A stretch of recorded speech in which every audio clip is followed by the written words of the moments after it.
As always, we're live. Hello, everybody, and welcome to the show. We are your hosts. I'm Snowball. That's Johnny Boy. And this is Jets Worldwide, aka the internet's. I'm going to change it every week, Johnny. It is hold on, I got feedback coming in. I'm such a rookie. I'm going to change it every week. So this week, it's aka the internet's sexiest Jets YouTube show. What do you think? Is that good? Well, hello, ladies. Welcome to your nightcap of Jets world wide, Wide, wide, wide, wide. wide. All right, let's show the intro video. We'll be right back. See you in a minute. Yo, we rolling deep with the Jets on the rise. A team full of dreams under these bright skies. The world is our stage, we ain't gonna hide. Green and white till we die. Jets worldwide, wide, wide. Johnny Boy and Snowball in the zone. Yo, we're family here, never alone. Jets worldwide, this is where we shine. A true dedication, victory's our sign. Green and white forever, we in our prime. You know we gon' ride, just give it some time.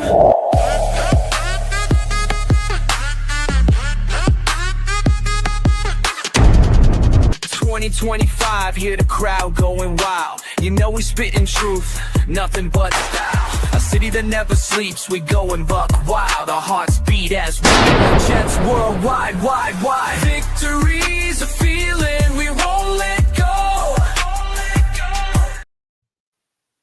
It's a minute. It's exactly a minute. It's amazing, dude. I big shout out to our guy Infrared. I mean, Infrared _ Jets podcast. If you guys have not gone over there and hit the sub and hit the like for them over there, and what he does for this show, I love that video, man. That Quincy coming off the edge and just popping his head doesn't even off touch. like that. Yeah, he doesn't even touch this. He doesn't touch the turf. Like he levitates over the turf and then he gives a. That guy's an animal. He I is. love him. Should we let's address the people in the chat, shall Let's we? do it. I think All we right, should. go ahead. Roll call. All right. Well, it's a roll call right here. Roll call, roll call. Everybody get on. Anyways, hey, so big shout out to everybody coming on. First and foremost, everybody hit the like, hit the sub. We appreciate it. We're a growing little piece of the whole Jets continent community itself, right? But shout out to our guy Stacks. Stacks always in the building. Major shout out to Mr. Boy Green himself coming in, showing some love on here. We talked about him, and you speak, he pops up. That's it. He's like Mr. Beetlejuice. Beetlejuice. Is it Peg Peg and or Artie. is it Artie? Who is it? Put it I in the don't chat. know. Put it in the chat. Is it I think Peg? we Is should. it Artie? Is it both of you? Major shout out to Sir Afram. Mr. Afram, welcome, sir. Welcome, sir. The Queen's in the building. You guys know her. I know her as Leanie and NC. North Carolina. North Carolina in the building. This is a good one right here. Hey, Johnny, can you pull out a dude? I've not heard this in so long. A protractor, and check out the angle on Professor Snowball's hat over there. A little bit more lean, or is he falling off the seat? Well, you know what happens after a long week of school, right? So we get a little stupid fresh. Stupid fresh every day. Fresh every day. Stupid dope. What do you get when you throw a snowball at Johnny, a boy named Johnny? A wide world of Jets. Wide. I think he should stick with the radio show and Big shout out to Sir Boom. Mr. Boom's in the building. No cap. Get it? Maybe I should take it off. No, he's saying that's what the kids say, right? Oh yeah. It means no lie. Yeah, no lie. That's right. Come on. I was doing an art project with the kids, and I'm using like the iPad for digital art, and we're doing 3D letters. So I do 3D letters, and like I put CAP, right, on the screen big, and the kids are like, "You said put cap?" I'm like, "Yeah, it's cap." They're like, "Do you know what that means?" I'm like, No cap. All right. Shout out to Danger Zone. What's going on, Dano? All That's right. very true. PBM's in the building. Oh, look at that. Pimping ain't easy. It's truth. Right. I've seen it with my own eyes. Purple Belt Mike. He is my neighbor. My neighbor. I could walk to his house. No Shout joke. out to Jay. What's going on, Jay? 3 siblings in the house. All right. So, Johnny, the agenda for this evening. We have a special guest coming on. Who could that be? We have Mike of the night. We have MidNite Mike. He's coming in. We're going to talk about the holes that the Jets have to fill. Who knows? Who knows if we have holes to fill? Johnny and I were just talking about how many people we brought in during the offseason. You'll be astounded at how many people we actually brought into the building. And then tonight we have a raffle. So raffle at the end of the show, we are raffling off the Jets Super Bowl III ring. I don't know if you can see that. It's pretty nice. So there it is. So we have a Jets Super Bowl III ring that we are raffling off. We have 8 people in the raffle. 8, Johnny. How did people get in the raffle? Like, what did they have to go? Where did they have to go? What did they have to do? That's a great question. Well, above us, right there, is the Jet Shop. So if you went into the Jet Shop, the Jets Worldwide shop, and you bought $20 worth of merchandise, you were entered into the raffle. Every purchase over $20 got you 5 entries. And then we took Venmos. So we did get a last-minute Venmo from Leedy. So she Venmoed us. So she's in for 5. Thank you, Leedy. 5 entries, except for ISU. ISU has 10 entries because they made purchases from the Jets Worldwide shop. All right. So should we bring our special guest in? I think we should, but I think we should give him like a badass entrance, right? Because he does that one that. I don't even know if I have music. Let's see if I have some music for him. I mean, I could give the beatbox because you got it leaning. So I think you should freestyle and I'll beatbox. You ready? Oh wait, hold on. How about this?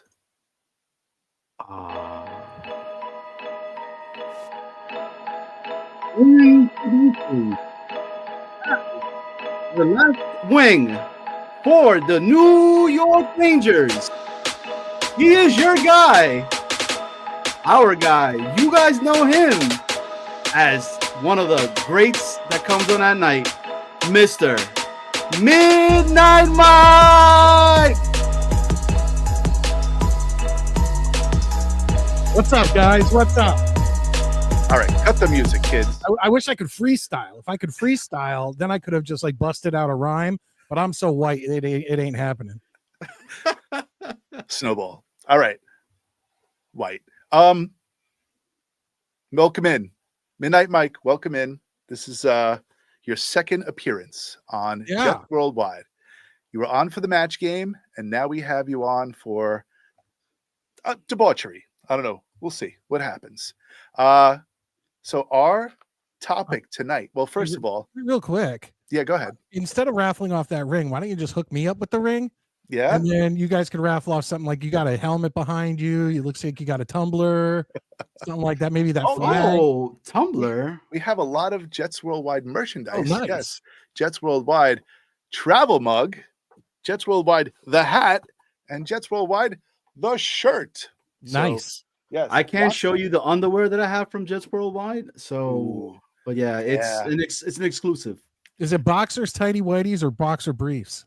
I mean, it's tighty whities, baby. We're bringing it back old school. I know MidNite Mike came on tonight, and we do like doing some old school trivia. So I had to go ahead and rock the tighty whities.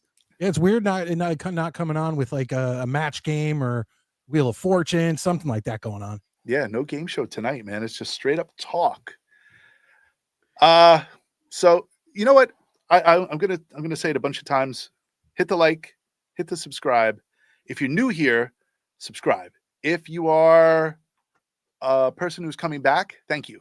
And if you're new here, hit the like. And if you're someone who's coming back here, hit the like anyway. Why don't you give a little background? Some people might not know you. I don't know how they don't, but why don't you give people a little information about yourself first? Well, been a Jets fan since like the mid 80s. Never was at Shea Stadium. Too young for that. But I remember being in the upper bowl of Giants Stadium and watching many Jets games. My uncle had season tickets, so I got to go to a bunch. And yeah, I spent 15 years doing an 80s, 90s horror, pop culture kind of podcast. And then it kind of got hard for my co-hosts and everybody to meet up. And I was just dying to figure out a way to get, get my creative juices out there, or, talk to people, because I was like interacting with people and all that stuff. So one day my wife was like, I as usual, the Jets lost, and I went in and I was just bitching at her. And, I don't know how you guys are, but when the Jets lose a game, the whole family, even whether they're watching the game or not, they feel the anger. And my wife was like, why don't you just why don't you just kind of reroute your thing and do Jets stuff? And I was like, that's a good idea. And that's where the MidNite Mike show came from. It's a story of a birth. Yep. The birth of MidNite Mike. Yep. Yeah, I was very tempted. I was scouring the internet to look for a photograph of you to put in the thumbnail. And I came across another photograph of you. And I was like, is that MidNite Mike? The one where you look like a gumshoe? Oh, yeah, that's AI, man. That's an AI picture. Okay. Yeah. No, well, like, I'm supposed I put into AI, you had to scan your face in. Right. And then I put in make me look like, because I do the show. So I said, make me look like a 1940s or 1930s, I forget what I said, radio host. Right. And that's where that picture came from. Okay. You look like a detective from like the 30s. Yeah.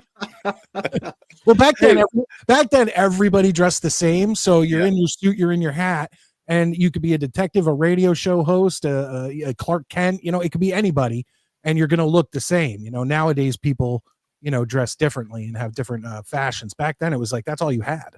But I tell you this right now, you're getting a lot of love right now on the chat. I mean, shout out to Boom talking about no cap. Oh, I could be looking on fleek tonight. I don't know what that means. He got some dank drip and his flow be popping. I don't know what any of that means, but thank you, Boomtown. I appreciate it. He said, no lie, Mike is looking wonderful tonight. Okay. He's dressed really well, and the way he speaks and his vernacular is amazing. I love how you can just go in there and just completely translate. Yeah. I don't know. I'm way too old to understand all the new lingo, and my kids are all too young to get into the new lingo. So that middle section, I'm completely lost. But I mean, now at least I know. What does no cap mean? What does that mean? No lie. No lie. Yeah. Not a lie. So on fleek is like good. Look good. Yes. Looking really good.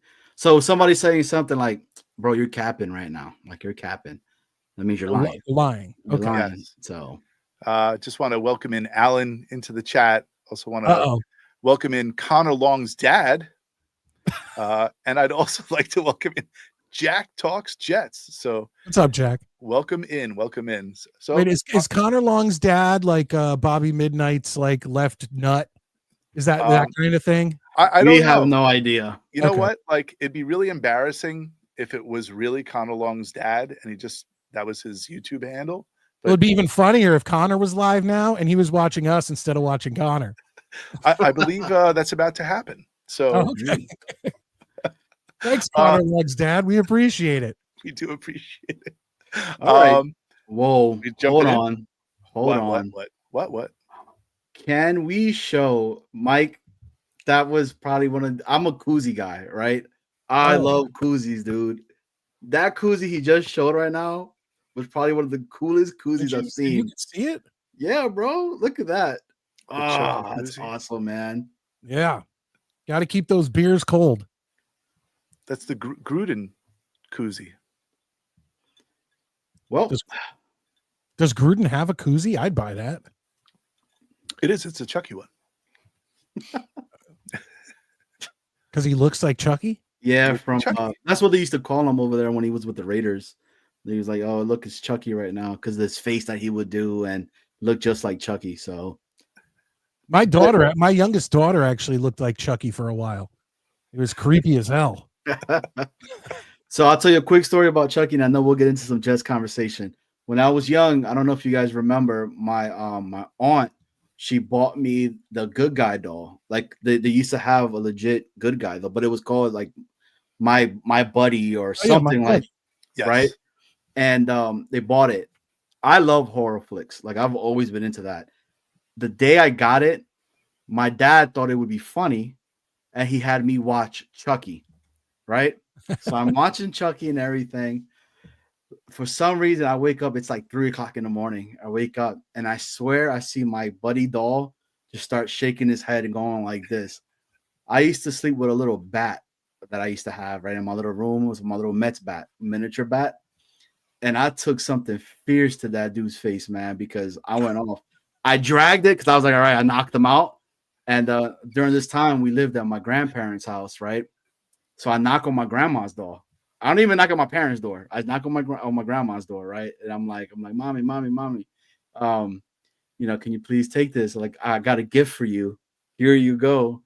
My dad's like, so you thought this thing was alive, right? And instead of bringing it to me, your father, you bring it to the eldest person in the house that's supposed to protect it, right? And I'm like, I mean, yeah, right. So that's my story when it comes to that.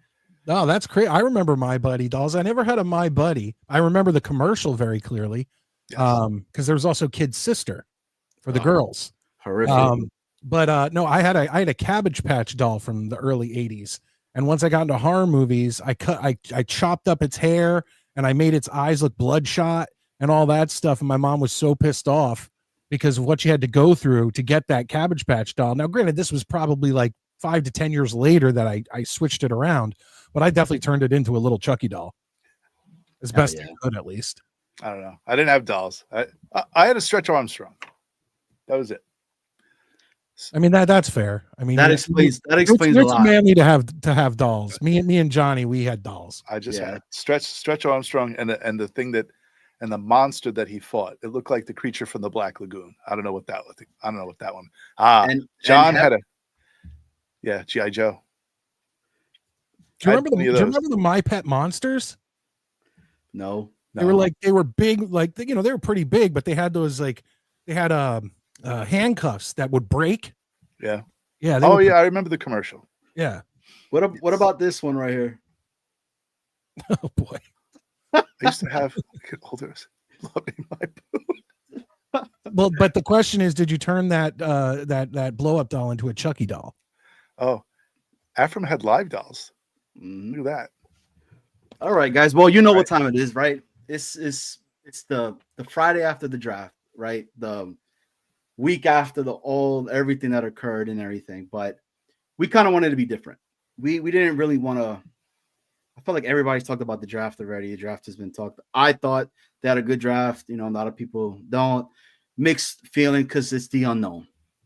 But I had a conversation with Snowball, and Snowball goes, Johnny, can you guess how many blank players we've gotten? Little match game reference because MidNite Mike was one of the original OGs to be on there. And I was like, what are you talking about? So I'm going to pass it on over to Snowball. Snowball, further elaborate on this. Right. And so let everybody know what I'm talking about. So we had like between free agency, the draft and undrafted free agents, right after the draft. So UDFAs, free agents, and the draft. How many players do you think we took in, like since free agency? Are you asking me? Yeah. Take a guess. Take a guess how many players we took in. Well, I mean, in the draft, we took in 7, right? 7, yes. Okay. And then free agent, boy, it's got to be a lot. But once again, I feel like we're going quantity over quality here. But I'll double it. I'll say 14. Okay. 14 is not even close. Mm-hmm. Okay. Remember, I'll include like what's his name? Kenny and Ndagwe and Jamie and Sherwood. We re-signed them. But between let's see, I don't know. Oh, John Hepburn says 20. And he's closer. It's close. We actually took in free agents. We took in 16 free agents alone by themselves. 16 Wow. free agents, 7 drafts, and then for UDFAs, we took in 14 UDFAs. So we have 37 new people Jesus. on the Jets. Yeah, 37. but truthfully, how many of them are going to step on the field during game Right. day? Let's be honest here. Granted, yes, true. Not many of them. No. And how many came from the XFL and the UFL and the Canadian Football League? And yeah, that's another story. but 37 new faces in the building now. Who sticks? Who leaves? Who's shown the door? We don't know. But like, just when we look at the position groups and what they focused on, and let me ask you this, right? Looking at the Jets now, right? Where do you think our weakest? What is our weakest area of? Do we have people to fill holes? What do you think? What's our weakest area right now? I feel like that's like how holding a colander and guessing what hole the water's going to come out of. It's like I don't feel. The only thing I feel comfortable with is that we have a really good offensive line. I think the best we've had in over a decade. Right. But the backups to those guys, I mean, you got the guy from Green Bay, Meyer, right? That's a good backup for, I guess, Tippmann or wherever they're going to put him as a backup. First and foremost, who's our kicker? Good question. Caden something. Zerline's still on the line. We still Caden got Davis. We still got what's his name? Carl's, I think his name was, who last year with us, who played relief. I think that's his name. The depth chart has Anders Carlson as our number one punter and Greg Zerline as the backup. Right, and then we took a UDFA, Caden Davis, from Ole Miss. I mean, I'd have to see him kick. Maybe I'll go watch some of his stuff. But Carlson and Zerline do not give me any hope, any real excitement. No. I mean, once again, wide receiver, like, what are we doing there? Look, I know that I was one of the guys pumping Alan Lazard last season, but that was because everyone was shitting all over Alan Lazard, and we had Mike Williams and we had Garrett Wilson, and Alan Lazard was our third, and I sat there saying, like, no, but for a wide receiver 3, he's going to be, legit. He's going to perform as a wide receiver 3. He's going to have over 500 yards, over 5 touchdowns. Nobody believed me. And it happened at only 12 games. We'll point that out. He did say that. At only 12 games. But the point is that, like, once again, Alan Lazard can only be looked at as a wide receiver 3. So all we really have is Garrett Wilson. Like, who's our Mike Williams this year? Who's our Devontae Adams that we're going to sign? Like, our wide receiver core is bare. You have Tyler Johnson. You have Josh Reynolds. Malachi Corley. Yeah. Alan Lazard. Who else? But a lot of it's an unknown with the wide receiving core right now, right? Arian Smith. Irvin Charles. Which I liked. A lot of people didn't like that pick. I did. Because I watched Georgia play and I saw what he did. Like, this dude with one play, 67 yards to the house. Yeah. Like, that guy is that fast. They said his separation rate is very insane. Good. It's insane. Yeah, but we that's what they're saying. But remember last year we were talking about the Yak King? Yes. And then he had one highlight the entire season where he dropped the ball before he got to the end zone. So, but you also had number 8. I don't even like saying his name anymore, right? That would come in and change everything. And then, from what people were saying, this was probably one of the most hardest offenses to learn because this dude would say, "Wolf, wolf, wolf," and you had no idea. And it meant, like, if he said 3 wolves, you had to go this way, and if he said 4 wolves, you had to go that way, right? So it was just people learning on the fly. I'm actually high on Lazard this year because of the blocking and what he brings to the table. I think this is going to be a team that's going to run a lot, right? The potential of the RPOs is going to be there this year. Around now, the Yuck King is funny. And we have no idea what Malachi Corley is. We really don't. We had a couple of a glimpse, and that was it. I to mean, see what it was. The one was really bad that he dropped the ball. Like, how the hell do you do that? But I think for me, one of the rooms that I say is still an unknown to me is probably tight end. And I'm still there because do I think the Mason Taylor pick was a good one for where he was supposed to be at? Because I think he was supposed to be a first round pick, right? But we got him in the second. So I see the value in that. I understand it, but I think I'd rather have seen us get a defensive tackle or one of those, right? But that's just my say. Who am I? I have no idea. I don't know what the coaches are going to scheme up this year, what they're going to do, what's the potential type of game plan that they're going to have this year. Tight end's unknown. Who's the second? Ruck, right? And then you got, Smart, and then you got Kuntz, right? Is Kuntz he even and still on the team? Yeah, Kuntz and Johnson. But once again, none of those guys are playing. When you look at our tight ends, you got Mason Taylor and Jeremy Ruckert. Neither of those give me like, oh, well, if we got tight end room locked up, it's just like wide receiver room. And once again, Garrett Wilson is, statistically, like we're looking at him as a wide receiver one, and we're looking at him as this great quarter or this great wide receiver. But the truth is, statistically, he's like what, 15th, 16th in the league. Mm-hmm. Like, well, I mean, we'll see. Once again, this is supposed to be, from everything we're hearing, this is supposed to be a ground and pound team. So if in order for that to work, we need kick-ass running backs. So and what opens up holes? The offensive line.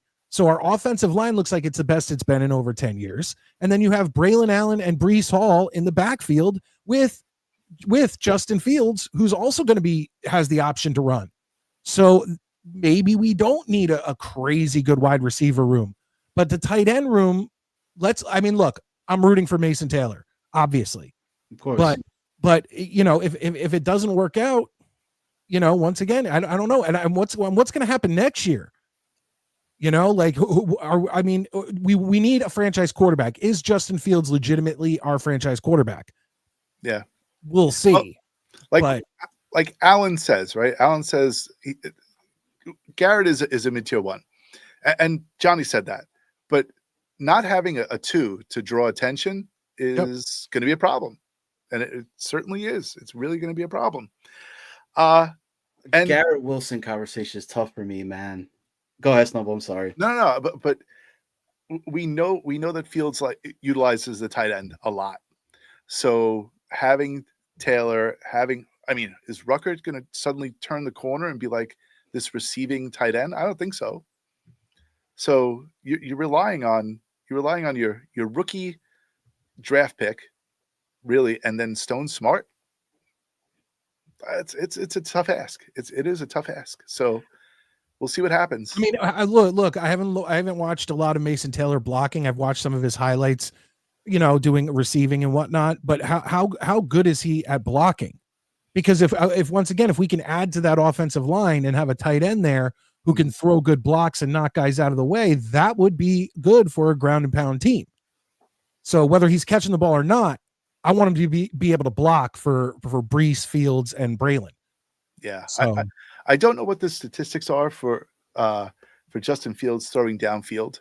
I know that he occasionally will take a shot downfield, but the fact that we have a speed wide receiver, I mean, is anyone going to take him seriously if he's running downfield? Do you think Justin Fields is really going to throw the ball to him? Like, is he capable of doing it? I don't know. And he's the guy with the most, like, a high percentage of drops. So I don't know if he's trying to clear things out or what, but it seems like a strange combination. So run, yes. Pass to tight ends, possibly. See, I have to say this, like with the running stuff and everything. I'm probably one of the few individuals that are out there that I think we're going to have a really balanced team, right? First and foremost, I believe that we have not seen the best of Justin Fields. I think we've been giving a small sample size of what he could have been when he was over there in Pittsburgh. And then the ownership was like, I like Russell Wilson. That's who I want. put him in. I don't care about Justin Fields. He's only here for a little bit and he's gone.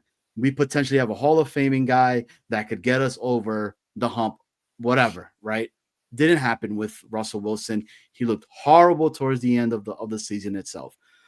Garrett Wilson, to me, right, I think he still has so much to prove. He's had crap quarterback play forever in a single day itself. He brought in another quarterback that he was like, I want Devontae Adams. Bring in Devontae Adams and all that. Brings in Devontae Adams. Garrett Wilson is an unknown for Aaron Rodgers, right? Yeah. It is what it is at this point. For myself and what I see, Justin Field brings a dynamic that we have not had in I don't know how long. Okay. That RPO, can you imagine it? Right? When you got a speedster like Arian Smith who could knock the top off of a defense so fast, right? That people are like, holy crap, who do we get? This dude is about to throw a bomb to us. He could do it. He did it in Ohio when they were scheming it to the type of quarterback that he was, right? He went to Chicago. Chicago for the last 3 years, when they were like in the bottom of offensive line. It's the reason why right now they're just left and right picking up guards, picking up anybody they can to make that line full again and to be able to see it. I think that year when he ran for over 1,000 yards or whatever it was that Justin Fields ran for it, they were ranked like the 31st line in the entire league, close to second. The Jets had a better line than the Bears during that time. Again, it's an unknown. We have no idea what Tanner's going to be. We have no idea what Turner's going to be. Nerve Turner's son is there too, right? So that's another person that's it's there for us to see what the potential could be. Does the tight end room scare me? It does. It really does, because it's an unknown again. And I think that's the problem that a lot of us that are just diehard Jet fans, it's an unknown. We have no idea who Joe Schmo from this spot is or Joe Schmo from that place is and everything. We hear from what other people are saying constantly that are like, oh, you should have got this guy or you should have got that guy. We have no idea. For all we know, man, Arian Smith could be like the newest Tyreek Hill for us. Because if I'm not mistaken, Tyreek Hill, when he was coming in, they were talking about he had issues with dropping the ball. Or was it because he was just too damn fast that the quarterback couldn't get him the ball? Because that's what was happening to Arian Smith in Georgia when he had Carson Beck. Carson Beck was trash. He never got the ball to him on stride. It was constantly him having to reach back around, right? Or he'll be super deep, come back 20 yards to get the ball because the ball couldn't reach him. It's a giant unknown, man. So like it is what it is. That's what I'm trying to say. Yeah, and you're completely right. Like it's like grading. You know, you can't grade anything. People give grades after the draft and after free agency and all this stuff. It is, Johnny. You're 100% right. It's a 100% unknown, and we will find out during the course of the season. Well, and to be fair, we've never had a good tight end. I mean, maybe in the 80s we had what was it, Schuler? Mm-hmm. But other than that, I mean, Kyle Brady was, serviceable. We've had a couple serviceable tight ends, but if we don't have a great tight end room, that's par for the course for the Jets. It's not like that's something new. My main thing is get a blocking tight end, and I'm hoping that these guys can do it, because I do think you were talking about Justin Fields on the Bears and him in Pittsburgh last year, but truthfully, he played well above his expectation when he was with Pittsburgh. I don't know what they were thinking, why they went to Russell Wilson or what happened, whatever. I wasn't there, but he went, 4-2. He had 10 touchdowns. Now, some throwing, some running, to 1 interception. I'll take that on the Jets any day. I hope he can carry that over to the Jets. So do you think that was Russell Wilson? Do you think that was contractual with Russell Wilson? Like he had to play a certain number of games? Possibly. Maybe he had to play a certain amount of games to get a certain amount of money. Right. So I don't know, but I just don't see why you would switch a quarterback who has 10 touchdowns to 1 interception and a 4-2 record. That's not when you pull the Jets never pulled Aaron Rodgers, and he was, what was it? At Halloween we were 2-6? Yeah. They didn't pull him. No. Well, and then we saw what happened when they put Tyrod Taylor in. So that's another story for another night. I love Justin Fields. Jaden loves Justin Fields. He does. We're all going to have to love Justin Fields. Oh yeah, I mean, look, I'm supportive of him. I hope he plays like he did in Pittsburgh for an entire season. That would be awesome. But Yeah. when you really look at it, and you look at our quarterback room, and you got Justin Fields is our top, and then you have Tyrod Taylor, Martinez, and then the kid they got from Missouri, Cook. Yeah, I mean, that has got to be, just on paper, one of the saddest quarterback rooms ever. Now, once again, Justin Fields can overperform, no doubt.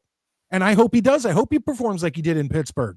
But if you're going with his whole career on paper, and then you look at Tyrod's whole career on paper, and then the other two guys don't have careers on paper, that's a pretty sad quarterback room. I mean, addressing the thing that we said just before, Afram says it's easier to pull Justin Fields than Aaron Rodgers.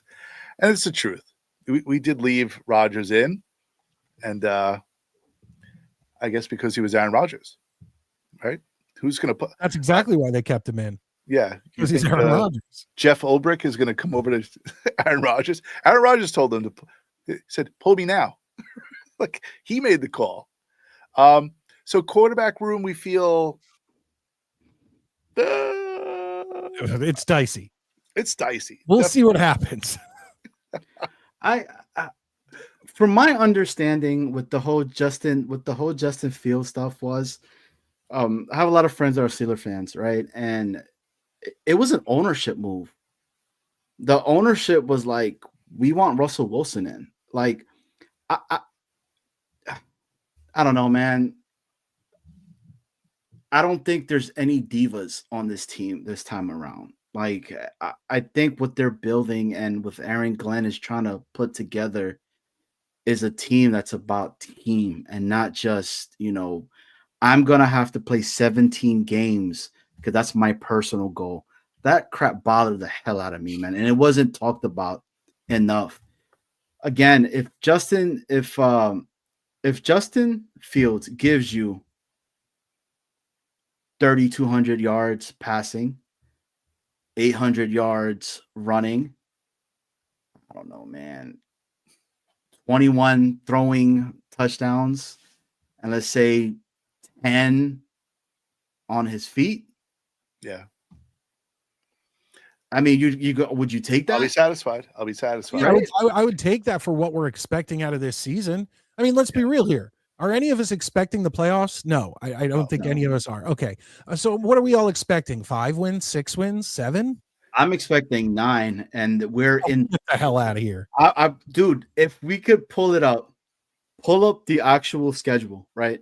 And if you look at the teams that we're playing, schedule, when I pulled up the schedule, to me, it looks like we have 4 wins. Like guaranteed 4. Man. 9. It's like we got the Panthers, I think we'll beat. Who was it? There was like, I think we'll beat the Patriots once. We'll beat and I'm just talking about guaranteed wins. It was like the Patriots won at least once. The Panthers, and I think there was the Browns. All right, hold on a second. Let's bring it up. And I'm not talking about there's a possibility there's other teams on there that we could potentially beat. So the Jaguars, that could go either way. The Bucks might go either way. Because the Bucks are a weird team because sometimes they look unstoppable and then sometimes they look like complete trash. All right. So here we go. So you have home opponents, right? Buffalo. We're losing almost all these games. Look at these games. Come on now. You don't think we could beat the Dolphins? You don't think we could beat the Patriots? No. I think we could beat I think we're guaranteed 1 win against the Patriots. We may squeak one out versus the Dolphins. I don't know, but we're not winning 2 against them. We're losing 2 to the Bills. We're probably going to lose 2 to the Dolphins. We'll win 1 to the Patriots. We'll beat the Browns. We're losing to the Steelers. Falcons is like on the fence. Panthers will beat. Broncos will lose. Dallas is on the fence. Now going to the away games. Ravens we lose. Bengals we lose. Saints is on the fence. Bucks on the fence. Jaguars on the fence. That sounds like about 7-ish. Yeah, but most of those are on the fence. So let's say we win half of those. Okay. That gives us 5-6 wins tops. Probably. Mhm. I don't know, man. I think we're gonna have 9. But that's just my opinion. That's I mean, what look, think. please be right. Yes, Please be right. I'm hoping that I'm right. I believe in Aaron Glenn. I believe in what he's saying that we're gonna win and we're gonna win now. He hasn't given me any reasoning not to Did he say believe the that? guy. Did he say we are going to win now? Yeah. Or did he say, we're going to be a tough team. We're going to, we're building something here. He said we're gonna win now. It's about I winning mean, now, I man. guess if you win one game, you've won now. He didn't say how many games we were going to win. He just said Yeah. win now. Yeah, exactly. Like if they could go into the preseason and win 2 of those, and we won now. The jettiest thing to do is to win 9 or 10 games and take you out of the running for any substantial quarterback who's available in next year's draft. That's what I'm worried about. You don't make the playoffs. You sit in limbo, and you're stuck with basically what you have on the team. So, good luck. But Snowball, at that point, let's say a miracle occurs and we get 9 wins, but we don't make the playoffs. Right. At that point, Aaron Glenn. I mean, now once again, that also means that Fields probably had a good season, or Fields got hurt and Tyrod had a great season. So either way, that means. But a 9-win, that's still. Do you then in the 2026 draft? Do you then make a move and trade up to get one of those quarterbacks that are going to be coming out next year? I don't know. You know that Tyrod Taylor is a free agent next year, so he's probably on the move. He's not going to stick around. It feels like you said, if it's 9 wins, fantastic season. 9 wins is more than we've seen in a long time. So Justin Fields is on for another year. Keep him. I have high hopes for him. And then you see if you can use your draft picks to move up to get one of these guys who are supposedly, the best QB class in quite some time. So roll the dice. Who knows? I feel like unless Justin Fields wins us the division, we need to get a quarterback in the next draft. I don't care what it takes. Like, and Maddie, my co-host, he said a million times, like, I don't want the Jets to ever draft a quarterback again. And I understand why. We do look at our last few. Like, let's be honest. What was the last quarterback that we drafted high?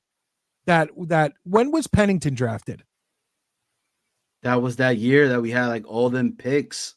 But he wasn't drafted in the first.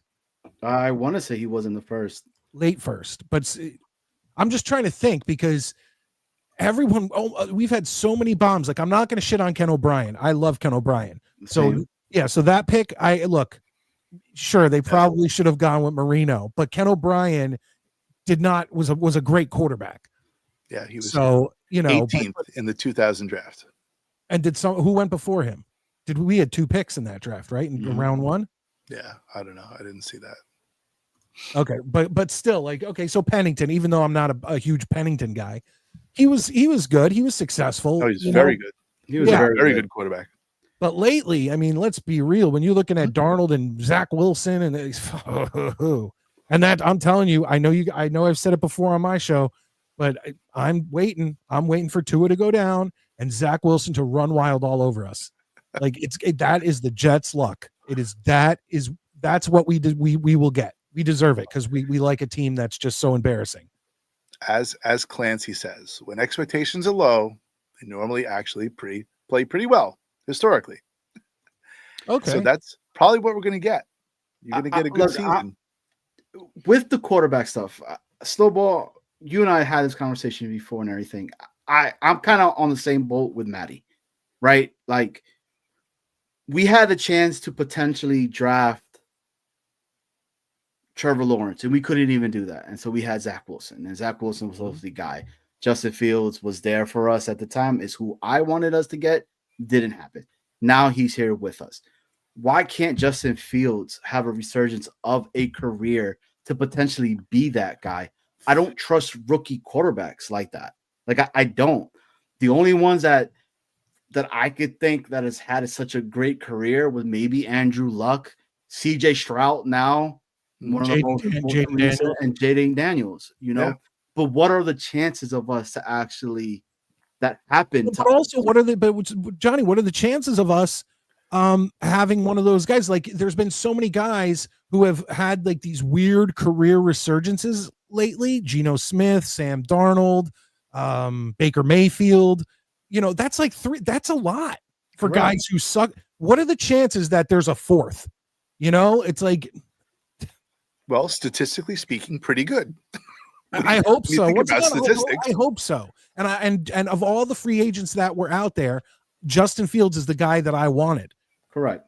But that was out of a list of like, it wasn't the most spectacular list.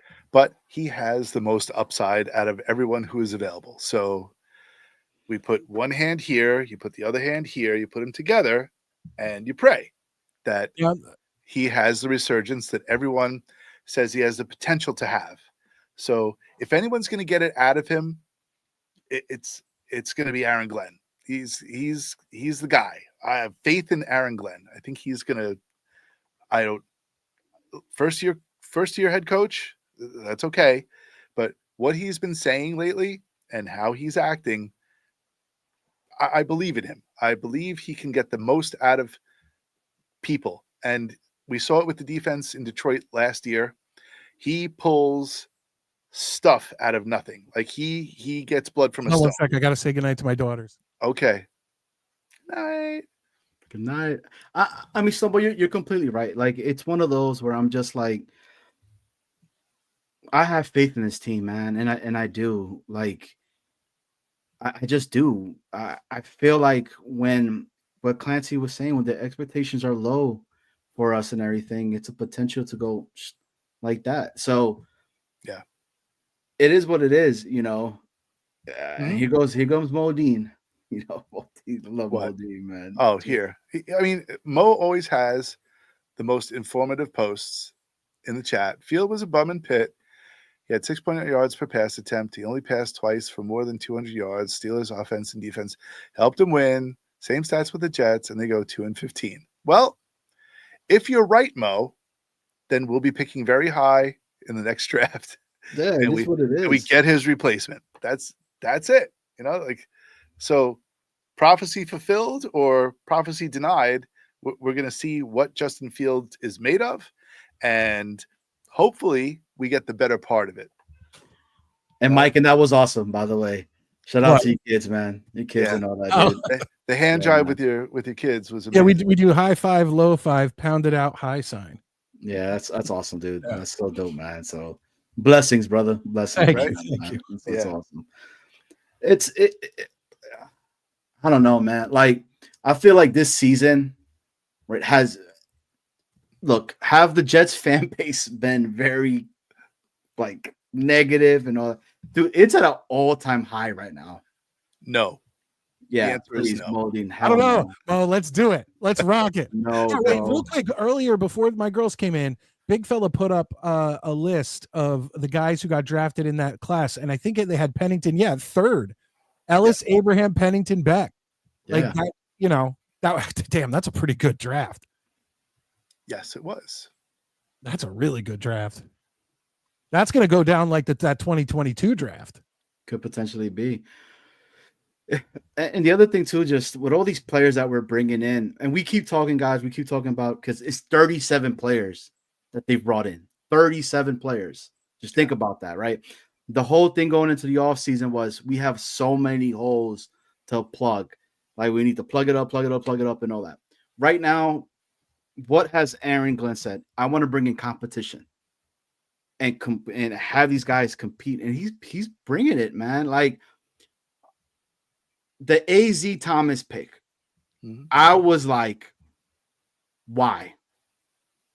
Without giving it any kind of like benefit of the doubt or anything, right? I was starting to go back into that negative Jet fan mentality that sometimes I hate that I have, but I have it. And I'm like, you know what? Aaron Glenn's a scout. Yeah. That's how he became what he became and what he is. And he's a cornerback. Yeah, exactly. He knows that position. He knows that position, right? So, okay, let's talk about. And then I watched film on this guy, and I'm like, not just highlights, okay? Because I I don't like the ones that you click on and they just show highlights of him. And no, I Well, want yeah, to see like the when you're good. watching the draft, you could be It could be pick number 1 or pick number 300, and the package they show, they all look amazing. You're like, whoa, look at that, because they only show like 4 plays. Wouldn't it Exactly. be funny if they showed the plays where they sucked? I think they should even it out a little bit. Right. Well, here's when what they're not good at, and then show them blowing it. What exactly? But I tell you right now, they weren't scared to do that against on Arian Smith. No. They sure as anything was like, yeah, they brought up look at Arian Smith. They brought all the damn drops and all this crap on there. But if you really look at it, right, look at all the drops that he has. More than half of those drops are from when he's going like this, contorting his body to try to get a ball that's down to his cleats. Right. Now I'm not.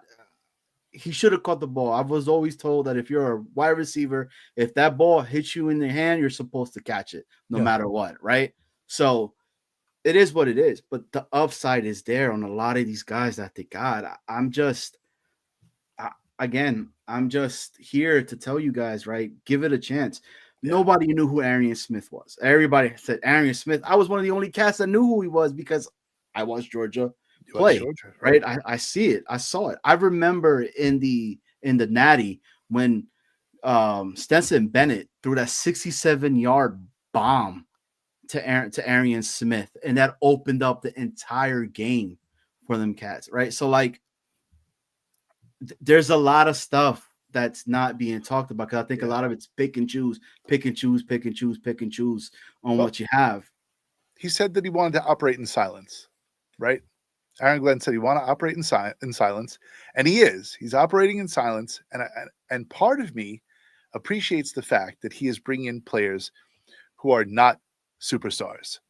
There are people that are potentially good players who, with the right amount of coaching and dedication, like these are probably very dedicated players.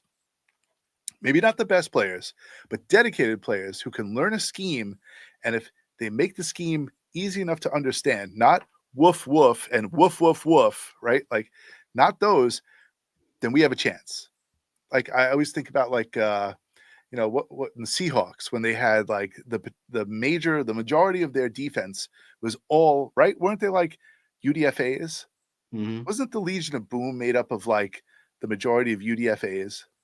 Well, who was Legion of Boom? You had Richard Sherman, right? It was Bobby Wagner. Mm-hmm. Oh man, the dude from out here, his nephew just got drafted this year, Cam, right?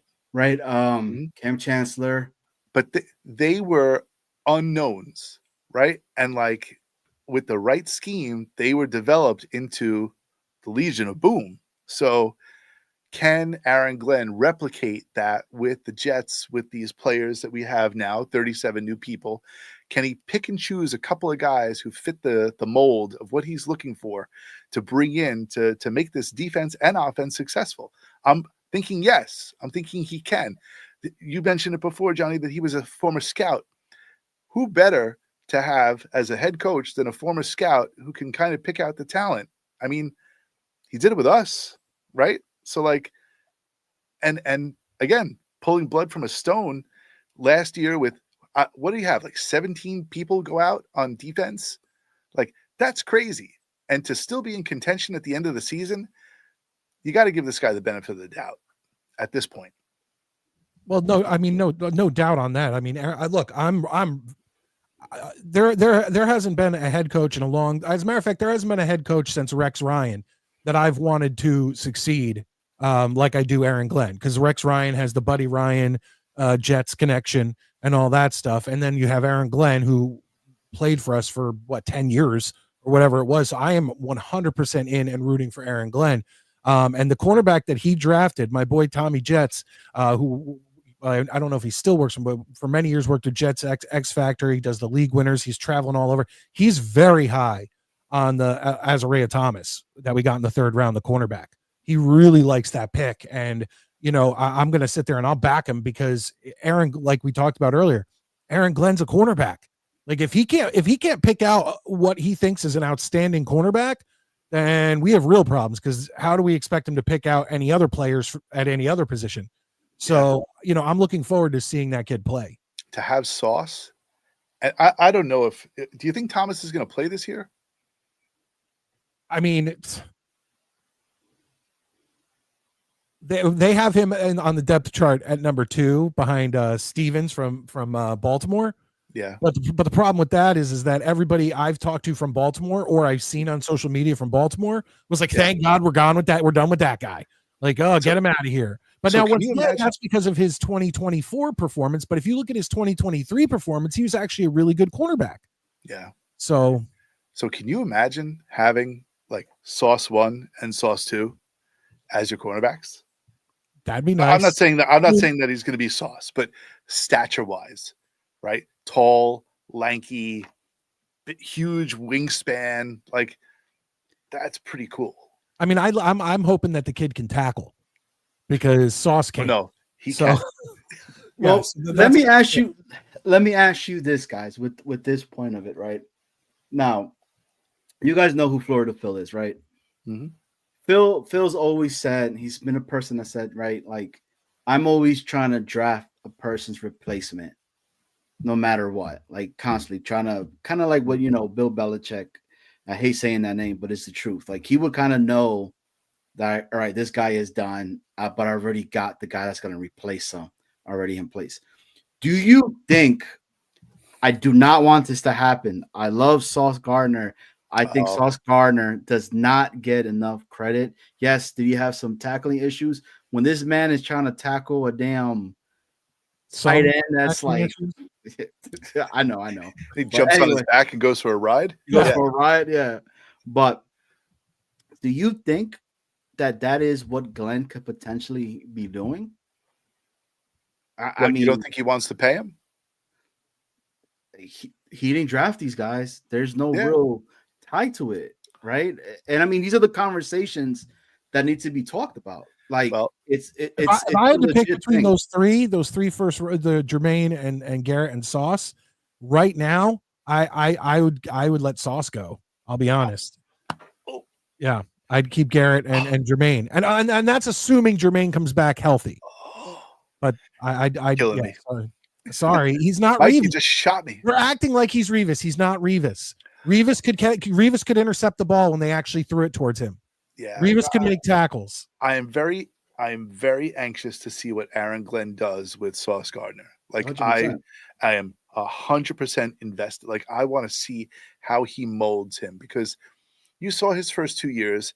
All right, kid had a down year, right? And now with Aaron Glenn, I'm betting that he's back to form. I hope so. I'm going to place bets that he is back to form. Allen says that he can't tackle and he can't catch. Yeah, but he's not wrong so far. But listen, I don't know I didn't know how to speak Italian like 2 years ago, and and then I learned how. So, you learned how to speak Italian in 2 years. Well, no, but like so I can get by. I can get by. I'm not native, but I can get through Italy. But what I'm saying is like he's trained, and Aaron Glenn's a scout, DB, like cornerback coach. I'm saying he's gonna make it. He's gonna bring Sauce back. He's gonna resurrect him. I hope so. You know what I said? Who's our toughest like runner? What, like Braylon? He's like a beast. Braylon Allen, yes. Every day have Braylon Allen run directly at Sauce Gardner 50 times and make Sauce tackle him every time. Just keep doing it until he gets it right. Like think of old like Little Giants and the Mighty Ducks and all these things where they have to bring him back to just basics. Yeah. That's what you do with Sauce. I don't care if he doesn't intercept the ball. As long as he's batting it away, I'm good. Like it doesn't need to be interceptions, but we know he can bat the ball away. Now all he needs to do is if the guy catches the ball, learn how to tackle, or if a guy gets out towards him into the open field and Sauce is there, learn to tackle. So I have to say this about Sauce, right? Like I love Sauce. I think Sauce is a really good corner.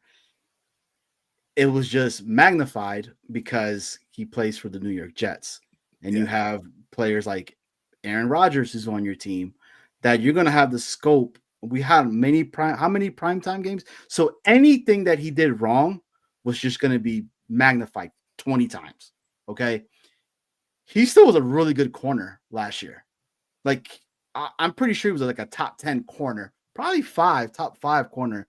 Doesn't get talked about. I think the number one job for a corner is don't let the receiver get the ball.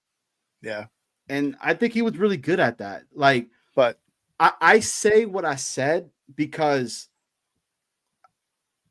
it was still baffling to me at that position. If anything in the draft, that was the one position for me was the corner. In my mind, right, instantly, I started thinking, oh crap, is Aaron Glenn, because and I keep going back to this, everybody has a price on them, right? No matter what. And I'm like, damn, is this dude really thinking about the future? Is this the reason why he drafted this dude? Because it's almost the same build, almost the same type of player. And this guy knows corners like that he could potentially say, hey, Sauce, if you don't, I don't know, because I still think Sauce had a great year, but your replacement is right there. Like, I got this guy that could potentially do that. So you paid Stevens a lot of money to come here, right? Isn't it a 3-year contract or something? I don't think he's the answer. But you paid him money to come here. I'm going to say this. I'm going to say that I believe that Aaron Glenn can get the best out of Sauce Gardner. agreed. I'm going to tell you that his interception rate is going to go up this year. His interception. The good thing is that if anyone can get Sauce to peak form, which I still don't think we've seen yet, it is Aaron Glenn. So if Sauce can't get to that point next season, then we know, okay, we can get rid of him. Like, if Aaron Glenn can't do it, let somebody else try. Right, exactly. And the other thing too, right? I don't think we've talked about it enough is the Stevenson's pick, right? Maybe it was never for wide receiver. I mean, for cornerback too. Maybe it was for the backup to Michael Carter that tends to get hurt. We lost Echols, right? If I'm not mistaken. Didn't we lose Echols he's gone, like he went somewhere else. Yeah, I'm not seeing him anywhere on this chart. So could that potentially be one of the reasonings that we have that? I mean, I don't know. Like, it's again, and I hate saying this, man, because I sound like a broken record. It's the question. It's an unknown team right now. Mm-hmm. We truly do not know. Yeah. And I don't think that Stevens or whatever his name is, I don't think they're going to put him as a safety as people are thinking. I really don't. I think he fits. See, afterburners. I really think he's like for Michael Carter for death. And if that's the case, that's an expensive death piece, man. But it's needed, right? Isn't Carter coming off an injury too? Right? Michael Carter III? Oh, they have Carter, Adams, and Cisco from Jacksonville as they have Adams and Cisco as the number one safeties. But I mean, I don't know. I haven't watched enough tape on him, but could Thomas, the 3rd round pick, Azrea, I hope I'm saying that right. Could he be possibly moved in to a safety position if need be? I mean, I don't know. I want the best guys out there. That's what I want. I don't care. Like, if you're a cornerback, you should be able to play free safety or strong safety. Like, Moteen. Sauce is busy with Spice. I hope that doesn't happen. I really hope that doesn't happen. But can't you see that going to be a narrative? I could already see it. I've said it before already. I was like, I can't wait till the fan base starts coming on, talking about, oh, he was too busy with Ice Spice and all this stuff like that he doesn't care about this team anymore. What is Ice Spice? It's a female rapper. It's a deodorant. That sounds like a deodorant. Yeah. Ice Spice. All right, let me look this lady up. Ice Spice. Just look at photos from behind. That's specifically, I'm supposed to be looking at. Oh, yeah, not my style. Well, let me check behind. That's okay. Yeah, check from the rear. Oh, what is she doing? She's doing Ice Spice things. I don't know. I think Sauce is out of her league. You think so? Like, I'd rather date Sauce Gardner. But hold on. from the backside. She's So, okay. so maybe when they go somewhere, she's just always walking in front of him, and like that's cool. Maybe.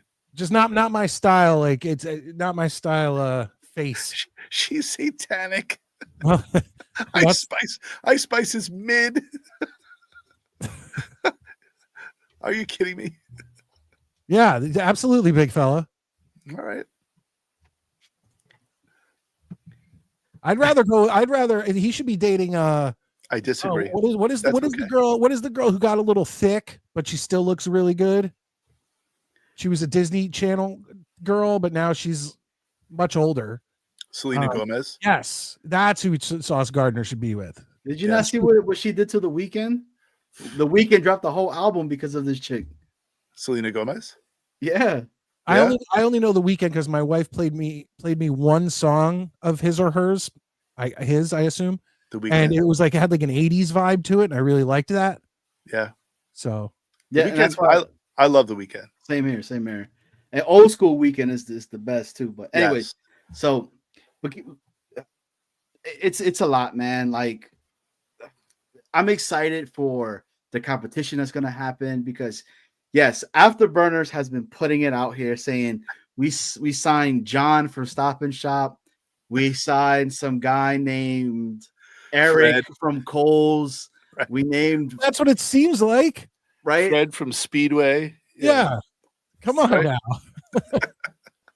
Like they're just literally any football player that's not playing in the USFL right now. They're like, all right, we'll bring you in. But you guys were talking about that earlier, and I think that deep down that is a good thing because whether we win or not this season, the guys they're bringing in are going to be hungry as hell. Yeah. So at least we know that during training camp, these guys are going to be putting like it all out there, and I think that's a good thing. I absolutely think that's a good thing, especially going forward. But that's what I mean. Like I think a lot of the fan base, again, not saying this is just my perspective on this, my opinion on this, but I think if the fan base always wants the sexy names, yes, constantly, yeah, right? We want an all-star in every single position that we have. It doesn't work. No, like it just doesn't work. Like I'm gonna ask you guys this question now, because we were talking about the wide receiving room a little bit earlier. What are your guys' thoughts right now on us bringing in a veteran wide receiver into our wide receiving room? Are you for it or are you against it? And if so, why? It would depend on the name. Let's name the names that are out there, right? I think it's Keenan Allen, Amari Cooper, and then the rest is for me it's more like, okay, we got rid of all the like you were talking about earlier, the divas.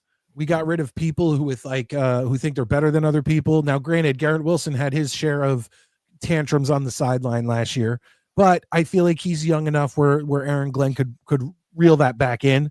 My thing is I have no problem bringing in a veteran wide receiver as like a wide receiver too, but I don't want them to come in with an attitude problem. So if they're known to have attitude problems, if they're known to be divas, if they're known to whine and complain, if they're known to, start shit in the locker room, I want nothing to do with them. Well, I think that the Garrett Wilson diva tantrums on the sidelines, I think that was all caused by Rodgers, right? Wasn't that caused by Rodgers? Like, he really was like, there was a lot of venom between him and Rodgers because Rodgers was just, he was basically favoring Devontae Adams. Oh, yeah. There was a lot of times last season where you're watching the game and he was just forcing it to Devontae. Right. Like where he could have had, Lazard or Garrett or someone else possibly open. His eyes just were only on, Devontae Adams. And people could say all they want, but it's obvious if you go back and watch that second half of the season. Yeah. But once again, that's no reason to throw a temper tantrum. It's a reason to go to the coaches or whatever when you get not on the sideline, but when you get into the back and go, look, I'm going to be honest with you. If Aaron Rodgers and Devon, I'm leaving. If they're staying, I'm leaving because I'm not dealing with this. I'm a good player. I deserve more targets than what I'm getting. And, you go just to let you know, going into next season, you're going to have to make a choice. You know, it's not trying to be a dick. I'm not. That's why I didn't throw a temper tantrum out on the field, which he did. But the reason I didn't throw a temper tantrum is because I wanted to come you guys man to man and say, the next season I'm gonna have to look. I'd like to be sent somewhere else if we're keeping Aaron Rodgers and Devontae, because it's just I can't perform. I can't do what I do if he's constantly only looking at one receiver. That sounds completely logical, and that sounds like the MidNite Mike voice coming through Garrett Wilson's body. No. I would have thrown a worse temper tantrum. Have you seen my reaction videos?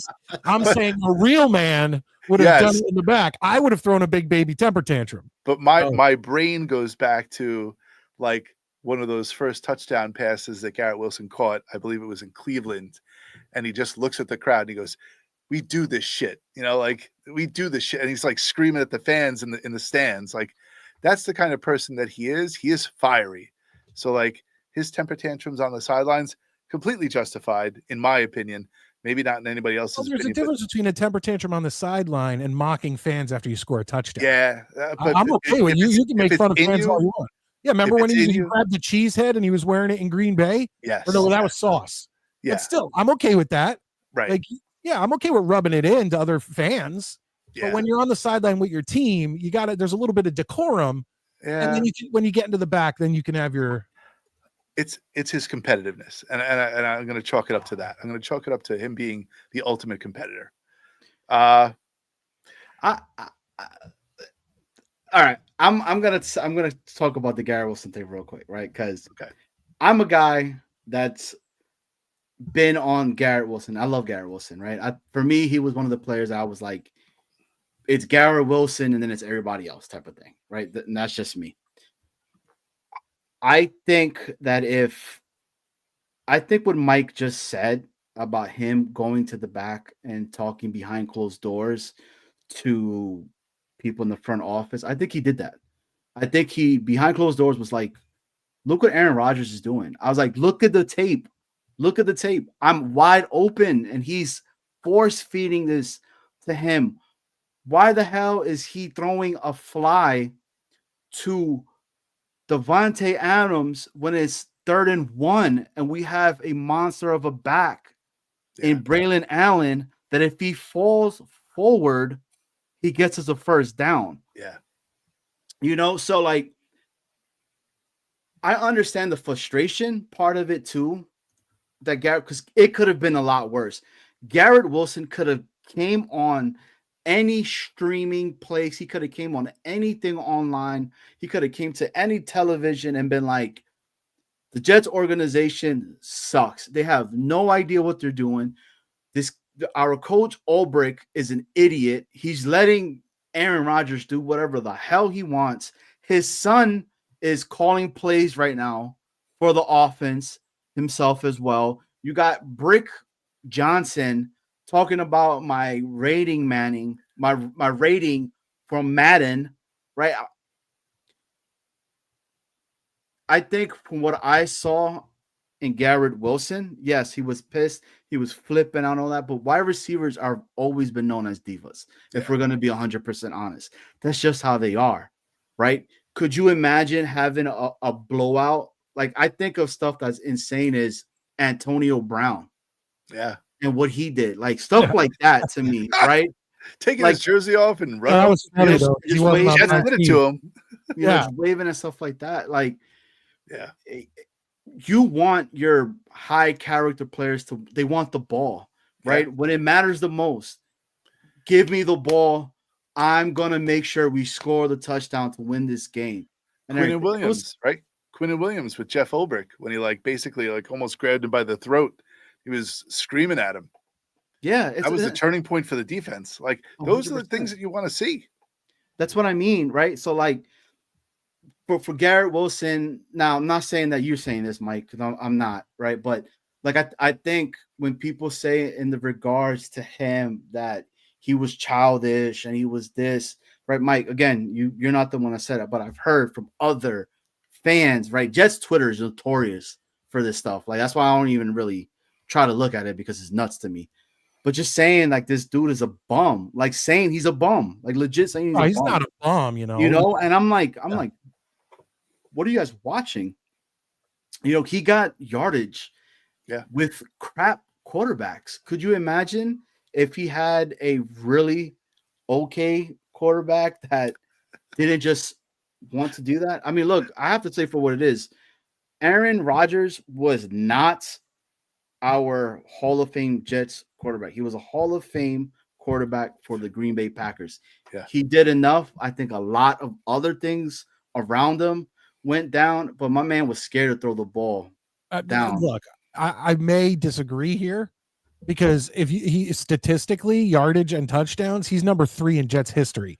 Yeah. For that one season he played, and I don't mean a total, but season wise, he had the 3rd best season in New York Jets quarterback history. Okay, when you think of the penalties that this team took last year, when you think of how many games were blown by the kickers, and you think about like our run stopping, or our run stopping didn't exist, our run didn't exist because Brees couldn't get it going. The only thing Brees was good at last season was actually receiving. He did decent receiving, but for running, I mean, and then he's fumbling the ball all over the place. For what he had, Rodgers had a good statistical season, but everything else broke down around him. Now, I'm not saying that Aaron wasn't part of it. He definitely forced shit to Devontae. He threw the ball way more than he should have. Like, he had way more attempts than he probably should have. But I would put him like 4th on the reason that the 2024 Jets were what they were. Oh yeah, 100%. Penalties were number 1. Oh God. Yeah. And I think Aaron Glenn is going to fix that. I really do. I think that's one good thing about Aaron Glenn. I hope so. And I have to say this, guys, and I'm sorry for bringing up Aaron Rodgers because I can't stand bringing that dude's name up anymore. So my bad on that to everybody that's watching it, honestly, because I say 8. I don't even call him by his name or anything. But hey, going back to the wide receiver conversation that we're talking about, right? I'm going to give you the free agents that are out there right now. And this is what a lot of people want on this team right now. Keenan Allen, 33 years old. Mm-hmm. Amari Cooper, about to be 31. Nelson Aguilar, 31, about to be 32. DJ Chark, 28. Mm-hmm. Tyler Boyd, 30. Brandon Powell. Chris Conley. Jamison Crowder. Maybe he comes back. I don't know. Deontay Hardy. Gunnar Ozlowski. Allen Robinson. Nasimba Webster. Malik Taylor. Jawan Winfrey. Devin Tompkins. Jalen Darden. Britton Covey. Ashton Schwartz. DJ Turner. And Grant Du Bois.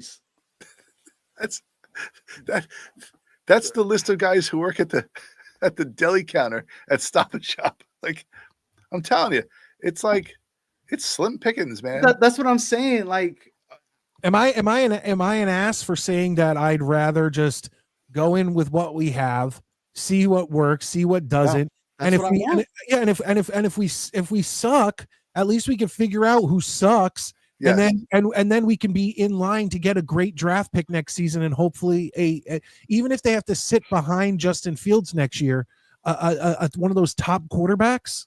Like, once again, I know people don't want to draft a quarterback, but once again, who's out there? Like, who's going to be a free agent next year? Like, I don't know, but like most of the guys that you would want, whether it's the Mahomes or the Josh Allen or the Lamar Jackson or like none of these teams are letting these guys go. No. So what are we really like? If we're not drafting a guy, we're going to end up with is some like jabroni like Kirk Cousins or some asshole like that. Sorry for that. For Kirk, I don't know how much we curse. No, you could curse. You go over here. But my thing is like we have to draft. We can't just say, oh well, because 80% of our top quarterback drafts have been shit, that we should never do that again. That's unrealistic. I don't know. I don't know who we expect to get if we're not drafting a quarterback next year. I think that's imperative. Like even if we get to the playoffs next year, we need to trade up and get a quarterback, because Justin Fields, even if he has a great year, there's many guys that go out, like Sam Darnold. He went out this year and had a great year, right? I don't think he's repeating that. I'll be honest. I don't think he's going to Seattle and repeating that. We don't know. No, He we don't could. know, but he could. I mean, Could. I could go out there and be our quarterback. It could happen. But no. It's not realistic. Hey, I'm a pretty big dude. I could go out there and huck that ball around. Now, granted, I'm 43 years old, 44 now. But Okay. Well, it is what it is. You got a couple of years on Aaron Rodgers, but couple. Yeah, listen. I'm going to say it. I believe that we lost out on the Will Howard train. Watch the Steelers this year. Watch the Steelers. I'm telling you, by week 10, Will Howard's going to be the starting quarterback, and just behold the Steelers. I'm just telling you. I'm telling you. You don't think Mason Rudolph is going to take him to the promised land? Stop it. Stop it. And Skylar, whatever his name is, Skylar Thompson, is not doing it either. So you're gonna have Will Howard out there, and he's gonna show everyone how it's done. And the Steelers fans will still want to get rid of their head coach. And I've said a million times, before Aaron Glenn, I would have taken him any day of the week. Yes. I will say it, and I've been saying it for I don't know how long. This quarterback class was not good whatsoever. I was not upset that we didn't take a quarterback at all. No. Right? Because for me, it was Cam Ward and everybody else. Everybody in that direction. Everybody else. Yeah. That was it. So, I mean, can there be a potential that something happens if they're in the right scheme? Look, I think one of the quarterbacks that got put in a really good position is the Giants quarterback in Dart. Yeah. He has nothing to worry about right now. He has Russell Wilson, number 1, Jameis Winston, number 2, and then you got him. Let the kid learn. That's the best way. That's like all these guys out of college want to come in and start right away, but the NFL is a different breed than college football, and you need to learn that. You need to learn the league. You need to take some hits from these guys who are much bigger than what you've probably played against. And I think you're right. Jackson Dart, as much as I'm not super high on Jackson Dart. Neither am I. He's going into the Giants in the best possible scenario because he could just sit back, learn, take some hits in the preseason, maybe take some hits in training camp, and just learn. He has a year or two that he can just sit there and learn the game, and the Giants may be able to do something with him. Yeah. May. And I said that for the big fella. Yeah, I was just about to put that up. Jackson Dart is going to be good. Big fella, he's going to be good. It's going to take him 2 years to be good. And wouldn't you want that, right? To potentially be able to have a quarterback good for the long run, not just go ahead and please, Lord, be Andrew Luck. Right. Please, Lord, be CJ Stroud. It's such a luck of the draw, man. It's a do it now type of a league where people expect rookies to come in and act like vets, and it doesn't happen. It's few and far between. It is a miracle if anyone performs in that capacity when they're drafted. So it takes some time, and we have to expect people to take time to develop. Yeah. So is Shedeur Sanders even going to make the Browns, or is he going to get cut? He'll make it. He'll make it. They have a big quarterback room. There's 5 of them in there. Yeah, but a whole bunch of them are about to be gone, bro. Nacho Flacco, he's going to lead them to the playoffs. Deshaun Watson, right? Do they know what Deshaun Watson is? Is he even going to play anymore? They don't know. I don't know. That's a whole other conversation. There's a video on TikTok of Shedeur Sanders walking into the quarterback room of the Browns, and it's just all these guys sitting there, and they're all introducing themselves, and he's like, "The hell am I doing here?" See, the thing with him, it kind of weird. The thing that weirds me out about him is he got drafted, right, and he's more worried about doing a hip hop video. That's crazy to me. When you have a player like Cam Ward, who was legit, he was crying, bro. I come from nothing. I worked my tail off to get where I'm at right now. Nobody gave me a chance And the Titans, I will be forever grateful to them because they picked me 1 overall, right? And then on top of that, they're like, the Titans are like, hey man, we're gonna bring your guy Restrepo, and we're gonna have him here with you too as well. I'm like, all right, man. I see you, Titans. I see what you guys are trying to do over But there. another problem is that he's going into a bad situation because he's going to be the starting quarterback on day one. And the problem is that with young guys like that, if they go out there and they get shook in the first couple games and it's just turning bad, and all of a sudden the press, now granted, it's not like Tennessee is like New York or Chicago, but still, and the press turns against you, the fans turn, and once again, Jets fans turn after 2 games. Titans fans may give you more leeway, 4. but yeah, exactly. But that may hurt him, and I hope that doesn't happen. Not that I want the Titans to do great; they're in the AFC. But my whole point is that for Cam Ward himself, it's like you don't want him to see ghosts like Sam Darnold, or see milfs like Zach Wilson. Or, it is what it is. Like, those 2 guys got thrust in. Sam Darnold and Zach Wilson got thrust in immediately and didn't have time to learn. So I hope that doesn't happen to Cam Ward, and I think it's a great situation for Jackson Dart. Agreed, 100%. I mean, again, I wish we could have done that with some of the quarterbacks. But it goes back to what Matty was saying. Like, he says the truth, man. Like, in regards to us with the quarterback, we never had luck when it came to that. The last one has been Chad Pennington, and that was what year again was that, Snowball? Which one? Chad Pennington? 2000. Oh, 2000. What year is this? It's 25 years later. Well, think about the guy who before that. It was Ken O'Brien, and that was what, 84? Right. Or something like that. So we had one in the early 80s, one in 2000. Other than that, all of our quarterback draft picks from Richard Todd on have been a bust. So listen, we've talked about offensive line, quarterback, running back, wide receiver. Do we talk about linebackers? Do we talk about corners? We talked about safeties. Do we talk about linebackers? We have We not. talked about kickers. So linebacker and defensive line, right? Those are the 2 things that we haven't touched on. And like defensive tackle, what the fuck? We didn't touch it. Oh man, I might. Why do we touch it? Well, I mean, we brought in free agents at the defensive tackle, but no, we didn't draft. Oh no, we did, or was that a? No, you did. So Nandi was a free agent. Jay Tufele, was a defensive tackle that was a free agent. Who else was a free agent? Byron Cohort. And then we apparently drafted. I guess it was a free agent. Yeah. Mulba. Right.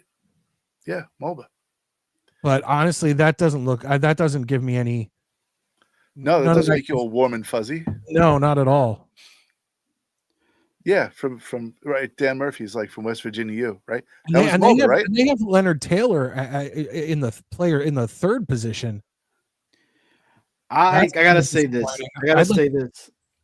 Go ahead, Mike. My bad. No, I was just gonna say I'd like to see him get a better shot than third on the depth chart. See, look, with the DT piece of it, right? I was one of the guys. I was like, how the hell do we not get a DT in a class that's so deep in DTs? Well, I think they had a board.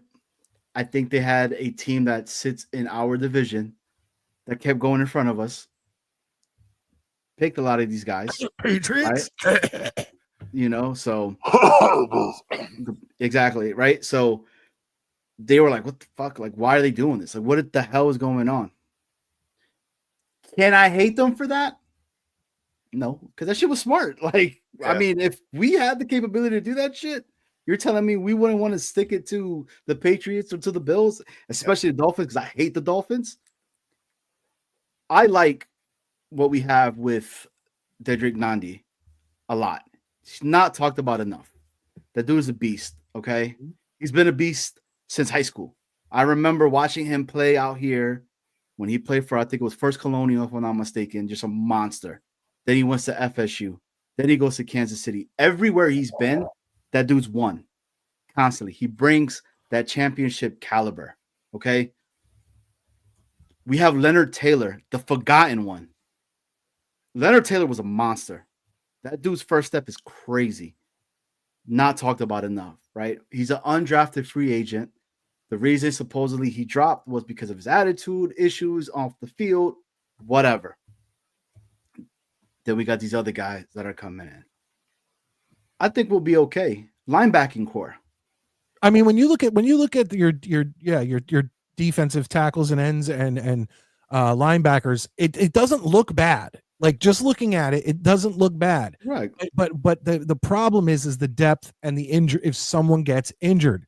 Because Will McDonald looked good. You got Nandi coming in. You got Quinnen. You got Jermaine. You got Quincy, and you got Sherwood. You got Michael Clemens. Well, correct, but that's our depth. That's what I'm saying. Yeah, you have Leonard Taylor and Michael Clemens. Everybody else that I'm seeing on these, depth position 2, 3, and 4, nothing. I don't see anything that looks super exciting to me. And Michael Clemens doesn't make me super excited. So that leaves it with Leonard Taylor. But if everyone stays healthy, well, then we're in business. Hopefully. So let me ask you that, right? It's kind of good what you're saying right there because it's the truth. And then Alan hit it right there, right? After June 1st, the first, whatever it is, the Rodgers and Mosley, we get an additional 13 mil. Do you bring in what's his name that we had before? The Jefferson cat, Kuski, whatever his name is, right? Isn't JFM out there still? We're gonna do that again. A rehash. I mean, you saw what he did over there in Denver. He never wanted to leave. He did play well. This was 6. He had 6, I think, 6 sacks, if I'm not mistaken, for Denver. How many penalties did he have? If we're wanting to even go that route, I don't. I like what we have. I want to see what we have, but I would like more options at the run stoppers, not necessarily the line, but the linebackers, people that our run defense was so embarrassing last year that I'd like as much depth there as possible. And if they want to bring in free agents and the guy who works at Subway and the guy, I'm okay with it. Anything to help stop the run, because if I have to watch teams run all over us again, that is so frustrating. I want us to be the team running all over people. Yeah, I think the Bucks didn't the Bucks get Desmond Watson? Desmond Watson was that 460-pound defensive tackle. Like all he does is just stand in the middle. He was like 460 pounds. Like people run past him, he just grabs them and throws them on the ground. Like I would have taken him in the I think they got him in the 6th round or the 7th round. I would have taken him. Just a flyer. Something on a defensive tackle. They didn't even approach it. You sure he's 460 pounds? That's a big boy. Yeah, 460. Jesus. And he ran like, I think he ran like a sub 5. So I was gonna say, what did he run, a 10-minute 40? But no, sub 40, sub 4, sub 5. So like he was fast too. Anyway, I'm thinking like just somebody to clog the middle. Put me in. I clog the holes really well. All right, so Mike, I know we have you on. Are you still good on time and everything? Yeah, I'm good. I'm pretty sure actually everyone went to bed. I think my wife went to bed too. Look at that. All right, party. Man, your household goes to bed early, huh? My wife has always been a early to bed or early to rise. Yeah, and I'm the complete opposite. Like Mike. Yeah, I am a night owl. Like even after my show ends, like if people give me shit all the time because I don't always go to midnight or past midnight. I get it, but even after I get off my show, it takes me so long to declutter my mind to be able to fall asleep that I end up going outside. I have like this screened-in patio, and I'll sit there and have a drink or whatever and watch YouTube for like 2 hours sometimes, just because I'm just trying to declutter my mind, and I look for stuff that I don't have to think about, So, would you be open to taking some callers in? Oh, I'm fine. Could we bring some people in? Yeah. What kind of motley crew do you have calling in? I think we have a bunch of people chomping at the bit to come in. So I think we're gonna do that. Let's invite people in. So let's get that. And with that, while he's doing that, we're gonna go ahead and play something. I don't know. Let's do something really cool. Cause I don't know. Name that tune. Name that tune. That won't work monetization wise. No, I don't think YouTube will nail you immediately. I got nailed because Metz sang I played him singing a song on my show, and it was beautiful. But he was and I got nailed. There was no music or anything. You couldn't hear the music or anything. But because he sang a song, so if I sat here and sang a song to you guys, you could get nailed for that. I didn't even realize that. If you sing a song, yeah. If you just sing a song, they catch the lyrics and like the tone of your voice, even if you're not that great, and they'll nail you. It's Metz has a beautiful voice. Okay, he does. He sang "God Bless the USA," and I was going to play it, and I couldn't because I got nailed for him singing the other song. if anyone wants to see the most beautiful rendition of "God Bless the USA," look up Metz 2128. "God Bless the USA," and you will thank me later. Well, this will give us some good time right here just to put this up here, right? Yes. Come on, guys. Shop this store. jetsworldwide.printify.me. We're a growing channel. We're trying to check it out. I'm pretty positive Mike has ordered the bikini set, if I'm not mistaken. Right? Just the bottoms. Just the bottom. The new bikini set has a picture of myself and Snowball on the backside. So I thought you were on the left breast. Yeah. I thought you were on the left boob and I was on the right boob. But... yeah, possibly. No, not sure. But come on, guys, come check it out. And if you're watching the show, please hit the like and hit the sub. But we do got you guys got the Borat one? That's what we need. Yeah, that's the Y strap. Yeah. All right. Well, speaking of Y strap. Ooh. Go ahead, bring him in. We're gonna bring him in. Now, Mike, let me give you a little bit of a background in regards of this person, right? So he's awesome. He's a really, really, really, really great person. You're making me think he's not a really great person. No, he is. He is. Okay. He really is. He really is. I always say that if you want to fix the Jets organization, this is the only person that I know that could potentially fix it. You might know him. You might not know him. Welcome, Mr. Afram.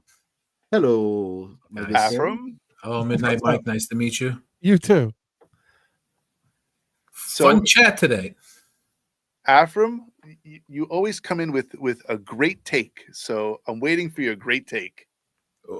I'm a great. Hi, Armand. He's in Atlantic City. He's having fun. Oh, good. Yeah. It's like Johnny Boy says. It's an unknown right now. Okay, we're expecting too much too early. Exactly. Right now. Okay. We also have a bad habit as Jet fans is we get a new regime, but we still remember the past regime, and we're banking on what the past regime did is going to happen to this regime. So we never give the regime the benefit of the doubt. Regardless of what you see, we're rebuilding. There's no doubt about that. All right. But as you guys have been saying, Aaron Glenn is changing the culture with a disciplined attitude, which this team always needed. Never got it. We had the worst coaching ever that we've ever seen. You think last season was the worst we've ever had? We talk about, the defense gave up this many this many yards, this. It was the worst. When we know when the play was happening, that tells you a lot. Well, I mean, I feel like it was a block of horrible coaching from Gase to Salah. It's the whole squad. It's the whole squad. None of those guys have been rehired, I think, or maybe one or two at best. So, we hope for the best. I think, and like I've mentioned in the chat, we didn't get a defensive tackle because we got undercut. Because I think the two guys that were picked were probably on their list, and they just – and I don't think they were in a position to move up that high because it would have cost them a significant amount of draft picks, or they would have lost. They've had too many holes to fill. It's the nature of the beast. Okay. The quarterback that we got on free agency, Stevens, his contract. I don't know why everyone was worried about the money. You always pay more on free agency than what the guy is really what he's worth. It's happens. That's why free agency they love to be as free agents, because they know they can get the best money. And if it's the guy if you got 1 to 2 cornerbacks in the market, what do you think? They're going to get the most money anyway, right? It's if you're the top guy and there's nobody else out there, just like what's his name when McCagney signed him, our famous corner that we paid a fortune and he did absolutely nothing. Came from the Rams, right? It was from the Rams. Yeah, what the hell was his name? I forget. I don't want to remember his name. That's how bad he was. I know exactly. So I can't even think about it. Yeah. I feel like. Did I lose? Okay. Yeah. No, you're here. I can hear you. Can you hear me? We got you. I can hear you. I don't know what's happening to my camera. Regardless. Yeah, you're frozen, but we can hear you. We don't know. Okay. We don't know what's going to happen. We just, stick with the team, see what they do. Tremaine Johnson. Nick, yeah, got it. Let's see what he does with this team. And besides June 1st collecting $14 million, we're gonna get June 1st cuts as well. Yeah. All right. So Afram, yes. Scale of 1 to 10, confidence in Aaron Glenn. Where do you stand? I give him an 8. Okay, you're an 8. I'm not gonna That's give him higher than I thought. That's higher than I thought you'd be. Yeah, no, I'll give him an 8. I think I think they did this whole thing right, finally. All right. They got the right guys in there to do the interviewing. They interviewed a bunch of guys, and they picked the guy they wanted. It worked out. It worked out the way they wanted. They brought in extra guy. They brought Rick Spielman in. They got guys there with experience to help out, and let's see what happens. Did we really expect them to restock overnight and become a force? No, we I hope. didn't. I didn't. I'm Exactly. expecting at least a season or two of a soft rebuild, at least. Well, anything could happen. That was going to be my next question. My next question is this a retool or is it a rebuild? Because it seems like it's caught somewhere in the middle. I don't think that it's always retool. To me, it's always retool. Yeah. Because you're getting rid of others with bringing others to replace. That's a retool. So what's rebuild? What's a rebuild? I'm sorry. Rebuild was Joe Douglas's first year when he had backups starting and and the previous regime left him nothing. Okay. Yeah, or like when Parcells came in to over Rich Kotite. That was a complete rebuild. Exactly. But he did really well. He brought a lot of his guys in. Right. But Douglas had nothing coming in. The previous regime couldn't draft. They couldn't do anything. You give the guy $100 million to draft, and then you get rid of him. It's also upper management ownership that made a lot of bad decisions. Don't even get me started, Afram. Yeah, but this is reality. Let's talk reality. I'm with you. The upper management has been the cause of all of our problems ever since the 2000 season. The only way you bring people in the seats is by winning. Yeah, you can bring all the superstars you want. If you don't win, hey, look, you brought a Hall of Fame quarterback. You got 5 wins last year. Yeah. Okay. Mm-hmm. So only we could get 5 wins out of it. It's bad decisions. The coaching, hard-headed. They didn't move Sauce around with the best play. Always kept them in the same spot. They have a system. They want to stick with the system. But it didn't work. You had the quarterback. Aaron Rodgers go out the first year, and then you got an owner that didn't want to spend any more money to go for another quarterback because he's already paying Wilson $11 million that year. So he didn't want to give any more money because any GM knows that competent GM would have gotten a veteran quarterback to replace Rodgers at that time, but that they force fed Devontae. Wilson. Oh yeah.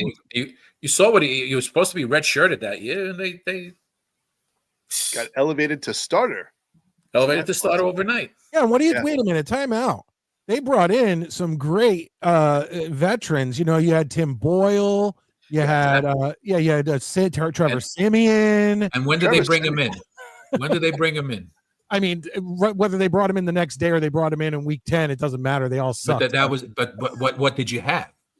No, we didn't have any. Those were the guys you had available. Yeah, you had a room of shit.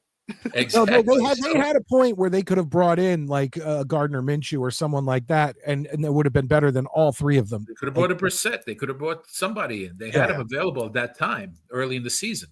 Brissett wasn't available at that point. I don't believe.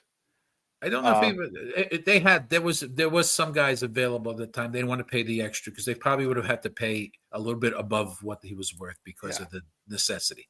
Mm-hmm. Regardless, but that you don't throw away your whole season because you're cheap. Oh, what Carson Wentz? You could have had Carson Wentz if you wanted him. You could have had somebody, yeah. I'm not thrilled about Carson Wentz, but you could have had somebody, somebody with more experience. Exactly. But listen. I'm looking forward to the season. I'm going to see what they do. It's not over yet. There's other things to work out. Who's going to make the team, who's going to be available after June 1. Let's see the final 53 before we start making judgments on this. We got to give them a chance. We are New York fans, and this is what we do, Afram. We shit on everything before it actually happens. So listen, I've been watching since '78, so I'm at the point where I just see what they have and take it. I'm not going to go crazy because I've seen it before. I've seen good teams, I've seen bad teams. It's a lot of it's the luck of the cards. Let me ask you this, guy. Afram, you're a senior fan, and as a senior fan, can you explain have you mutated? Have you had like a transformation as a fan? Did you get hot? Like, was there like the hot and heavy, like the hot-headed Afram where he would go off the handle, like at every move that the Jets made? Were you like, F this, I can't stand this, and go crazy? And why did they draft this guy? And why did they get rid of this? Was that you at some point? No, and I'll tell you why. Okay. Because I watched the team. I was never into the draft or who they picked. I never watched college football. What they had was what I rooted for. And if I get mad, I get rid of the guys on the field. Hell yeah. Okay. Like I said, I started in 78. I was 16 and 17. There was other things on my mind at 17, as you could well imagine. It wasn't football, but I was watching football. As I got older. You dirty dog. We know what you're talking about. You like cars. Ken O'Brien, I remember Ken O'Brien get drafted. I said, oh, this looks good. This, and I didn't know anything about Marino, all of this and this. But, it was my team. I even went to the Scab game when it was on strike. It was my team. That's whoever wears the jersey matters to me. It's not the name, it's the team. Yep. So, that's all that, because they come and go. They come and go. I was kind of hoping that Afram would have said, like, yeah, I used to be all angry and whatnot, but then as I got older, I was able to calm myself down, because that would have given me hope, because I'm still as angry as I was when I was 16. And I want to get to the point where I can just be calm and enjoy the Jets and not have to take up my heart medicine. Yeah. But you're so in tune with the game, you hope they make the right play, and of course you'll get disappointed. But that's true with anything, right? You watch it. I'm a Ranger fan, and I've seen horrible years. I've seen the Knicks. I've seen years with Knicks under Isaiah Thomas that drive me crazy. But I remember the '90 Knicks, which was There's good. It's a roller coaster, Well, we have been on the downslope of the roller coaster forever. Yeah. Hey, but look at the Chiefs. They won that low coast. They just lucked down. They got the right coach, and then they got the quarterback fell in the line. Their best draft was the refs. I mean, after you're completely right, because it is a roller coaster, and you stick through it no matter what. last night, right? I watched with my entire family. So it's myself, my wife, and my kids. And I'm a giant Mets fan, right? I love the Mets. Like Right. Mets. I fight between who's my biggest fandom. Is it the Jets or is it the Mets, right? Because just the Mets mean that much to me because that's the first professional game I've ever been to. And we're watching all these guys from the 86 Mets, from the 85 Mets, right? And they're just talking about how much they knew that they really wanted to get that win and how Keith Hernandez went to the entire team and was like, hey guys, after this first game, I'm going to take everybody out to the bar. Let's talk about the game and have a few drinks together.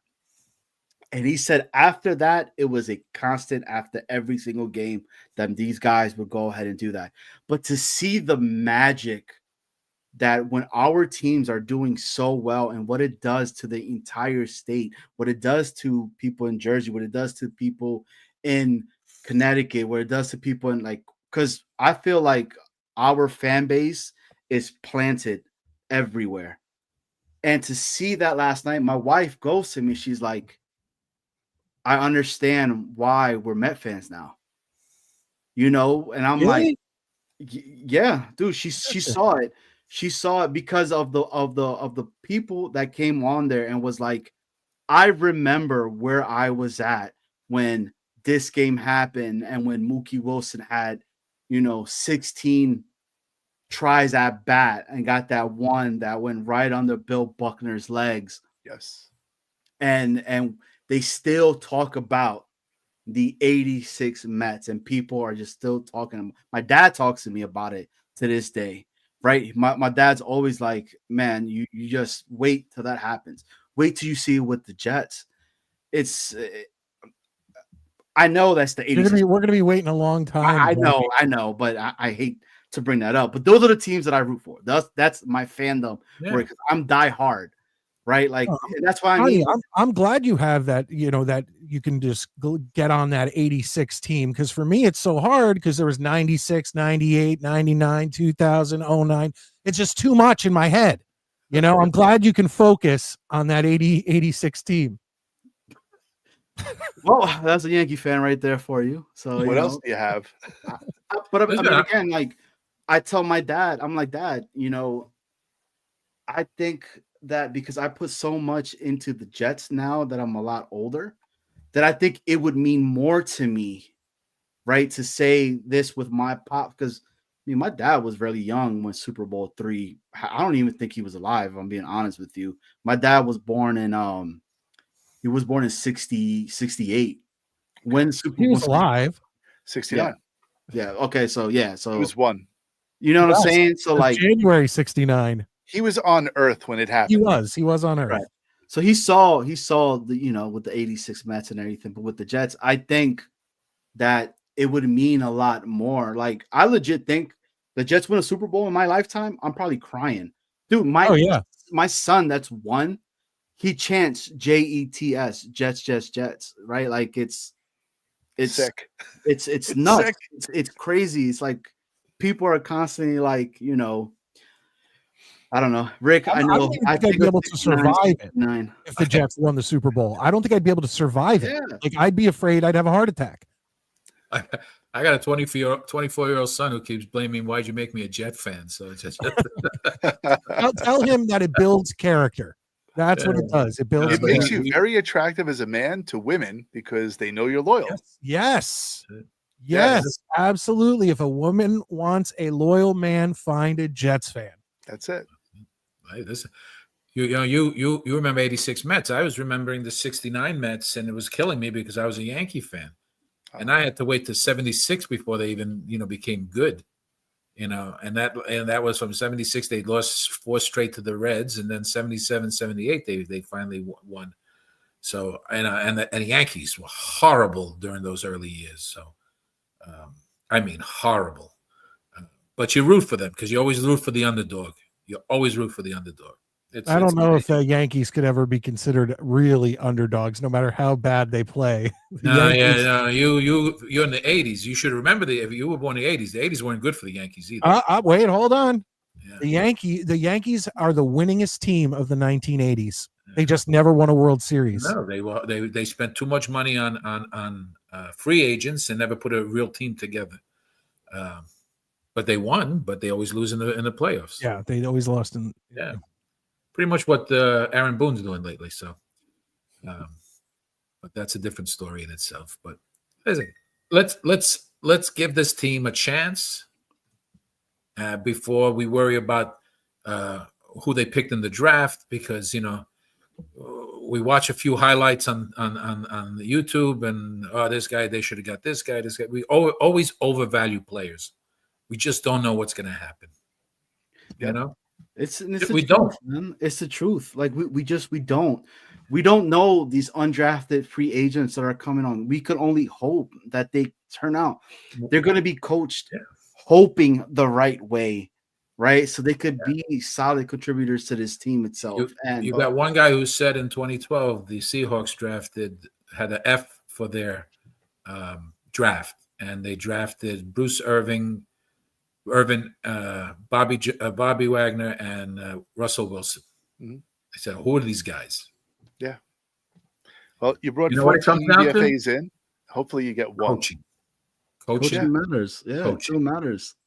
It's a coaching. You can get the best players. If you can't coach them, they're gonna do whatever they want, or they're gonna tune out. Okay? Look like my Rangers, who tuned out. After they got rid of Truman, they tuned out. You're talking to a Devils fan now over there. That's fine, but I'm being honest. I'll rip my team. They tuned out. They tuned out after they got rid of Trouba. That whole which was crazy, man. I couldn't believe what happened this year. These guys they all should know it's a business first. You had to buy out his contract because you needed the money. He was older, and that was it. You got to know that. He was getting old. He wasn't doing anything for the team, so you get rid of that contract. There's how many teams have done that? They get rid of the guy that they get that one contract they can get rid of each year that doesn't hurt them. They just buy it out, and it doesn't affect their salary cap. You had to do it. It's a business, just like this business. But they canceled out, and then they got the coach fired. Now they got a new coach, and I think they're going to clean house a little bit. Yeah. Agreed. I mean, I don't know. Again, this year, it's like I've been saying, it's an unknown. I mean, it could go here, or it could go down there. Just and Clancy said it right. Like he said it. And shout out to Clancy, because I appreciate the comment that he put. When expectations are low, historically, we've done well, right? I mean, I've always liked the Jets being the underdog. It was weird last year for us to be in all these primetime games and be favorites, and right. I was like, damn, like does he really make this team that much more better? I would love all our games to be at 1:00, to be honest with you. 100%. Just like the 1:00 game. Yes. Exactly. I don't need the primetime game. I just want wins. I don't care how they get them. Just Very win. True. Just and if we are looking for some sort of veteran maybe in that quarterback room. How old was Aaron Rodgers? 41? 104. Okay, I just want to point out that Mark Sanchez is 38. Yeah. So, hot dogs. Get on the phone. Bring some hot dogs to the sidelines. That's it. And then you get Modine that just rains on my parade. That's a cliche about being the underdog. So rise from the ashes. Because we will rise like the Phoenix. Well, he said he was having fun in Atlantic City. Talk to Detroit. Is he having fun in Atlantic City? There he is. Oh, man. He's taking a break from all. He's counting his chips. He's counting his chips. I'm actually with Tim Boyle and Trevor Simeon. I'm in my bathroom. Uh-oh. It's in the shitter. Well, 2 other turns. Tomorrow my goddaughter is making communion, and they live close. Congratulations. So I didn't want to drive early in the morning tomorrow. So me and my parents came down tonight and are staying till Sunday. And my mom's in the living room right now, so that's why I'm in the bathroom. Oh yeah.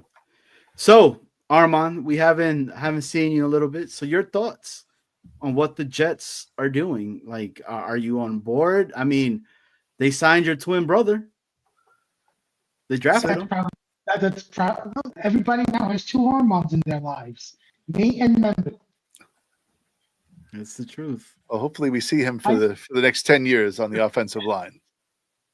Yeah, I don't love it. I don't hate it. I want to see where it goes. When you bring in a new regime, you're going to see a lot of turnover. You're going to see a lot of new faces. You know, the one thing I will say is when they traded up to 130, I actually thought they would take the chance on Shador or maybe another quarterback because at that time, what do you got to lose? It's a fourth rounder. And, it's this similar type of quarterback like Field and Tyrod on the roster. So you're essentially having the same type of archetype of quarterback that you're going to design a playbook for. That's the only thing I'll question is that they should have taken the chance on Shador. Yeah. Or a mobile quarterback at 130. Was the Jordan Travis another quarterback? Another quarterback. I would have flipped out if they would have drafted Shador Sanders. I would have flipped out. We do not need that circus that comes along with Shador and his family. Mike, we're in New York. Whether you traded for Aaron Rodgers or any type of veteran quarterback here, whether you draft Sam Darnold at 3rd overall or Zach Wilson at 2nd overall, the quarterback coming here is going to be a circus because we're in New York. No, well, hold on. The quarterback will be under scrutiny and in the spotlight. But we don't need a quarterback who's coming in who has an attitude problem, is a diva, builds his own draft room to look like an ass getting drafted 144.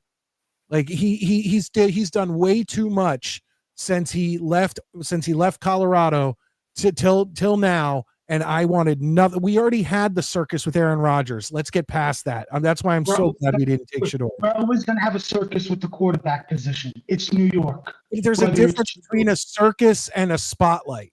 That's what I'm trying to say. Yeah. Spotlight will always be there. And you know what? I'll take the chance on Shador. No matter what quarterback comes in here. Whether we draft one next year in the top 10, the top 5, 1st overall, it's going to be a circus.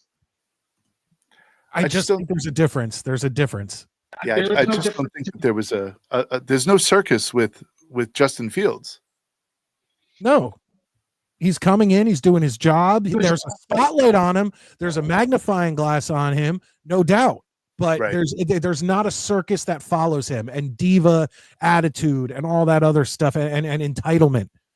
Shador Sanders is an entitled brat. I'm going to fight you on the entitlement part because we had to guarantee him the starting job. Mm-hmm. There's no competition.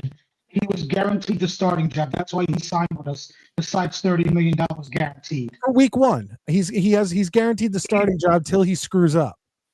But that's entitlement right there. But look at who else we have. Of course, he's the starting quarterback. What are you going to do? Aaron Glenn preached competition at every spot, at every position when he was hired. Did he not? He did. Right there, that's a red flag when your coach preaches competition and then you guarantee the starting quarterback job. But just say he's listed as number 1. He's the number 1 quarterback, then there's the number 2, but they'll compete. That's how he phrased it. I understand what you're saying, but as far as Fields, you never heard any bad things out of him from the Bears. True. Or Pittsburgh. Or Pittsburgh. He seems like a pretty clean kid. And he was never a bad guy in Ohio State. And that's what I mean. Like, that's the type of players that they're bringing in. I'm telling you, with that first presser that Fields had, he put it like he said it straight right then and there. He was like, I'm not talking about Chicago. I'm not talking about what happened in Pittsburgh and everything. And he cut it right from there. Same thing that Glenn is doing. Like, it's different to see that. Like, do they answer questions? I mean, yes, when it makes sense. But if you ask me a stupid question, you're going to get a stupid response back from them. And I like that. Like, that's what at times, I'm sorry to say it, but this New York media that we live in, they break down our people constantly. Instead of us bringing them up and hoping for the best. Dude, look at the fan base right now. The fan base is so torn up right now that people are going at it with each other constantly. Now, yes, have the Jets not been good for a very long time? Yes, but I say this, man, every single year when it's 0-0 in the losing and winning column, right? It's another chance, and you're there again to potentially do something that you haven't done. Nobody right now is giving us a chance. Everybody's saying that, it's going to be bad. It's going to be this. We should have drafted a defensive tackle. We should have drafted the next Jerry Rice. We should have drafted the next Joe Namath. We have no idea, right? I mean, dude, all these players that we drafted could be crap, and then we're still here, So like, I'm still gonna root for this team regardless of what it's at. So Justin Fields, I like what he brings. I'm excited. I think it's a guy that he's going to lace up his boots and get ready to work, and it's gonna do. Seeing all of these guys in voluntary training, whatever, working out together, squatting, stuff like that, I'm like, okay, this is what we're talking. This is what we're doing. Awesome. And I'm here for it. And they got rid of the cancer. Yeah. Just be honest. They everyone said, "Oh, the team loves him," this and that, but once he's gone, it seems like they're fine right now. They're more together. The one that they got to get rid of is Michael Clemens. I say that too, but let's give the benefit of doubt and see what Glenn can do with him. Could you imagine if Michael Clemens goes off this year and goes nuts? I think that Salah made him put on weight to be more of a bigger guy, and that slowed him down and ruined his game, to be honest. When he first came in, he was all over the place. He could run. You're right, because they kept changing him. One year they wanted to be DN, next year they wanted to be defensive tackle. Yeah. Like, it's hard for these athletes, like as much as like football players, and you think they should, like, it's hard for them to transition. Like if you're having them gain weight and like, oh, it's hard. Yeah. 100%. Yeah, let's see what happens. That's just all we can say. We have expectations. Oh, you should got this guy, that. We don't know. You can have like I said, we have the best players. You got shitty coaching. They ain't gonna make a difference. Clemens has been used and abused. Yeah. So and I'm look, I have to give it up to Mike, because Mike last year was probably one of the only guys that was talking about Lazard. Like legit, he was one of the only guys that I know that I could remember that was like, yo, Lazard's gonna do something this year. Yeah, look, still has that damn board. Still has that damn board, okay? And now I'm on that boat.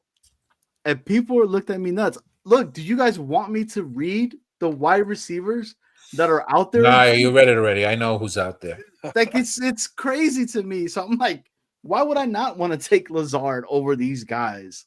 So also let me segue when I was telling you I didn't follow the Jets. I didn't follow the draft during my younger years because there was no internet. Yeah. So, you had to read the newspaper. I had to read newspaper, and I didn't have time to read newspaper. I was reading smoke signals. Carrier pigeons. Sporting News was the only one that really gave you more up to date than Sports Illustrated. Sporting News would come out weekly, where Sports Illustrated came once a month, and it was everything in the past you would read. Yeah. Yep. But at least you get a football phone with it, so that was pretty cool. I don't remember. I bought it maybe once or twice. Oh, if you got a subscription, there was newsstands. Phone. I think Mike had the sports phone. Sports phone. I remember sports phone. I think he just brought one out. Did you not, Mike? Yeah. No. It's not the football phone. It's just the old draft phone. Yeah, you call up and they get the updates. Do you remember the phone number for sports phone? It was for all the sports news instantly dial 976-1313. Holy moly. And it was probably like $7 a minute. It was insanity. Yeah. But yes. Dude, that phone, like when you were pissed off, I gotta go. Bam! Right? You can hear it. Now you can't. It's just the games in the car I radio. keep telling my wife, like, I want to get a landline just so that, like, we can put our phones on the chargers at night and just, if you want to get in touch with us, call us on our landline. Yeah. And then you can take the cord and you can go around the corner and go up the stairs, and then eventually the cord will get all tangled up. Then you and wrap yourself around it. Yeah, like yeah, mummy. Yep. Oh, Well, Johnny, Hang just to give you yourself. an update, I just got a notification. Our polar bear just hit a 2-run bomb. let's go, There you Pete. go. Let's go, dude. Pete is having Yankees won. He is. He's having a great having season. a really good season, man. So I'm glad we kept Soto him. effect. Soto effect, baby. No contract effect. That too. That's true. He said he's That's playing for his contract. He's playing. He's doing Yeah, 1 year. because next year he's going to be on the Yankees. Yeah. All right. I it. think he's Go just ahead, gonna. enjoy a 32-year-old on an 8-year deal. I'll take it if he It's all keeps right. playing like he's playing this year. He's gonna play for that bigger contract. He's gonna want close to 40 million. We'll see. Hey, I wish him luck. Why not? If they're willing to offer them, give it to them. You know, I'm This is going the to year. enjoy the ride this year. I'm I enjoying am. the ride this year. enjoy. The pitching is good. Everything is going well. Bullpen. Diaz is. I don't know what's going on with him, It's man. not just Diaz. Budo is the problem. Budo's always been a problem. No, All comes second down to half- who stays I healthy. like to call him Butto. But that's Just like funny. anything else, you got to stay healthy. But Armin, Afram, I appreciate you guys coming on. Thank you for having We're me. gonna start wrapping up in a moment. So Nice to again, meet you guys. any It's nice to meet you guys. Same here, Mike. parting words for you guys from Afram and Armin? Enjoy the summer. Enjoy baseball season. Ranger fans enjoy Mike Sullivan and his no in-game adjustments. Go right ahead. Oh, such a hater. Such a hater. And with He that says being enjoy said, I think we're losing. I think we're losing Armand. What's going on? Yeah, he's gone. He's gone. Armand, we'll see you next week. Yeah. Afram, parting Yeah, words. my no, good sir? let's wait till training camp And dare to dream. and see what happens. Let's see. There'll be eyes all over them in training camp. I can't And wait. hopefully we hear good things and we start seeing some resemblance of a solid team and hopefully stay healthy all year and hope the other teams don't. Well, have you seen all the videos on the Jets website of Yeah. Justin Fields throwing to Garrett Wilson? Yeah. Slow motion. Everything it's just so sexy. It is. Well, it'd be sexy if it happens during a game and they win. Let's It go. will. That's all we want. It will. Let's It's go. happening. Afram, we appreciate you, man. We'll see you Same over here here. next week, okay? Thank you got so it, guys. much. Be well. Have a great weekend. Have You a as good well. one. Thanks, Afram. And then there were 3. Back to 3. Musketeers. Mike, I gotta say, man, this was awesome having you on here again, dude. It's always a good time when you get up here as well, man. So I appreciate it. Are you guys at any point going back to the match game? we are because Okay. it's during the season, Oh, okay. right? So it's a season one in. Because I know you went off of that and you did the Wheel of Misfortune. Yep. And so I didn't know if you were going back to that or you're going back to the match game. We are a variety show, so we will we'll incorporate it when we need it. We have two more other game shows that are Yes. in the works as well. So The- we're just let's keeping make- people on their toes. Let's make a deal and the Bachelor. Yes. Oh, that should be interesting. Oh, the Bachelor is going to be a good one because we actually have a contestant already ready to get on first. So That's right. And here he is. Clampsy.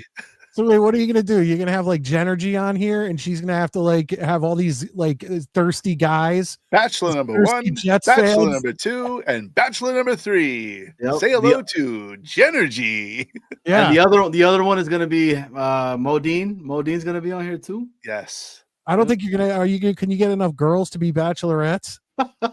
Remember, raise that we're only 4%. we're only running like 4 to 6% on these ladies. You just do Genergy first, then you do Leany, and then just go through the list. That's right. We'll just bring them all in. Just to let you guys know, if Leany is one of them, I will put myself in the running for that. Just There you go. FYI, everybody. Just Because kidding, man. if you know Leany, you know. If you That's all. know, you know. But Mike, this was awesome, man. So Yes. okay. We got one more. We'll put Jay Three in there. sibs.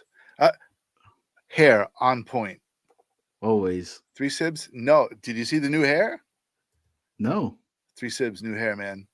I'm telling you. Is what I was gonna say. He's wearing a big old hat. Like, Yeah, he had the sombrero on there, but like on point. He is uptown fade, beautiful. Uptown girl. That's literally my like first or second favorite Billy Joel song. Oh, The other one Well- is For the Longest Time. it's been.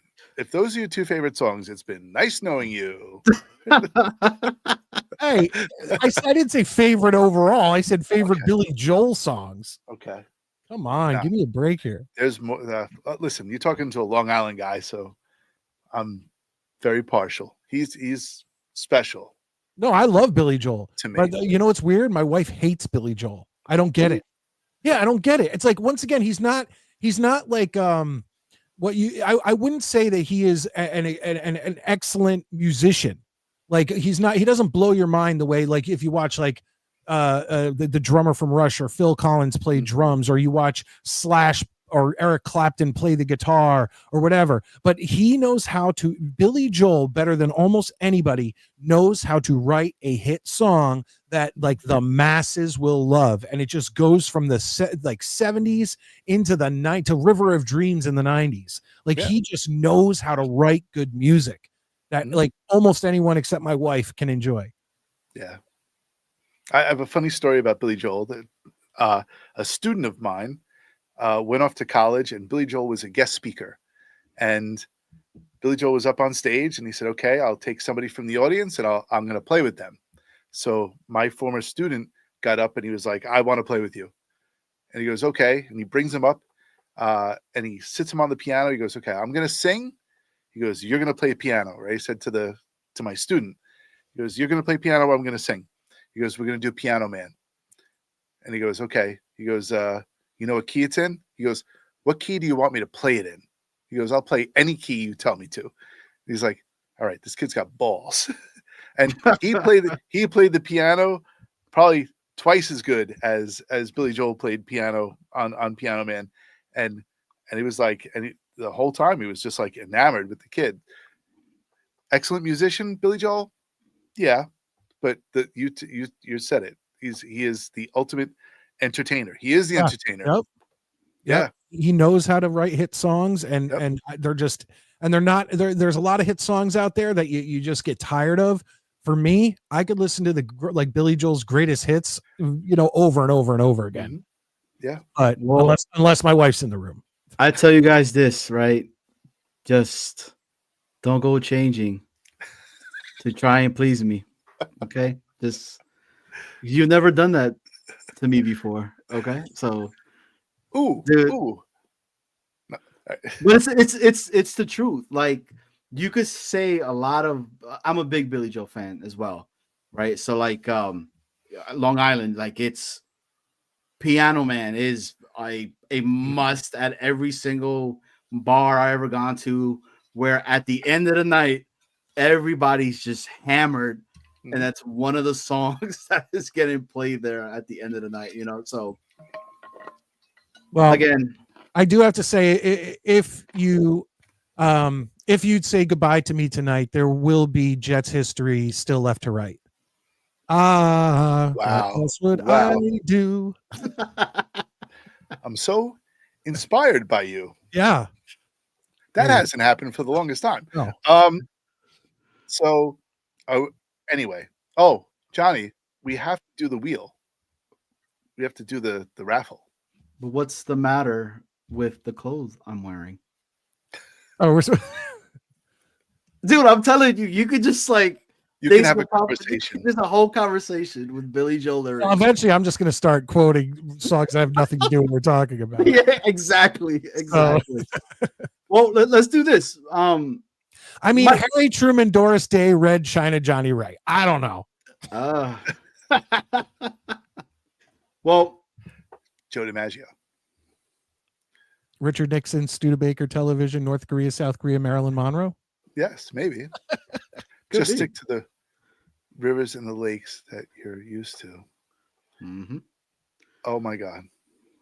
This is It's- amazing. it- Well, seriously, waterfalls? Don't go chasing them.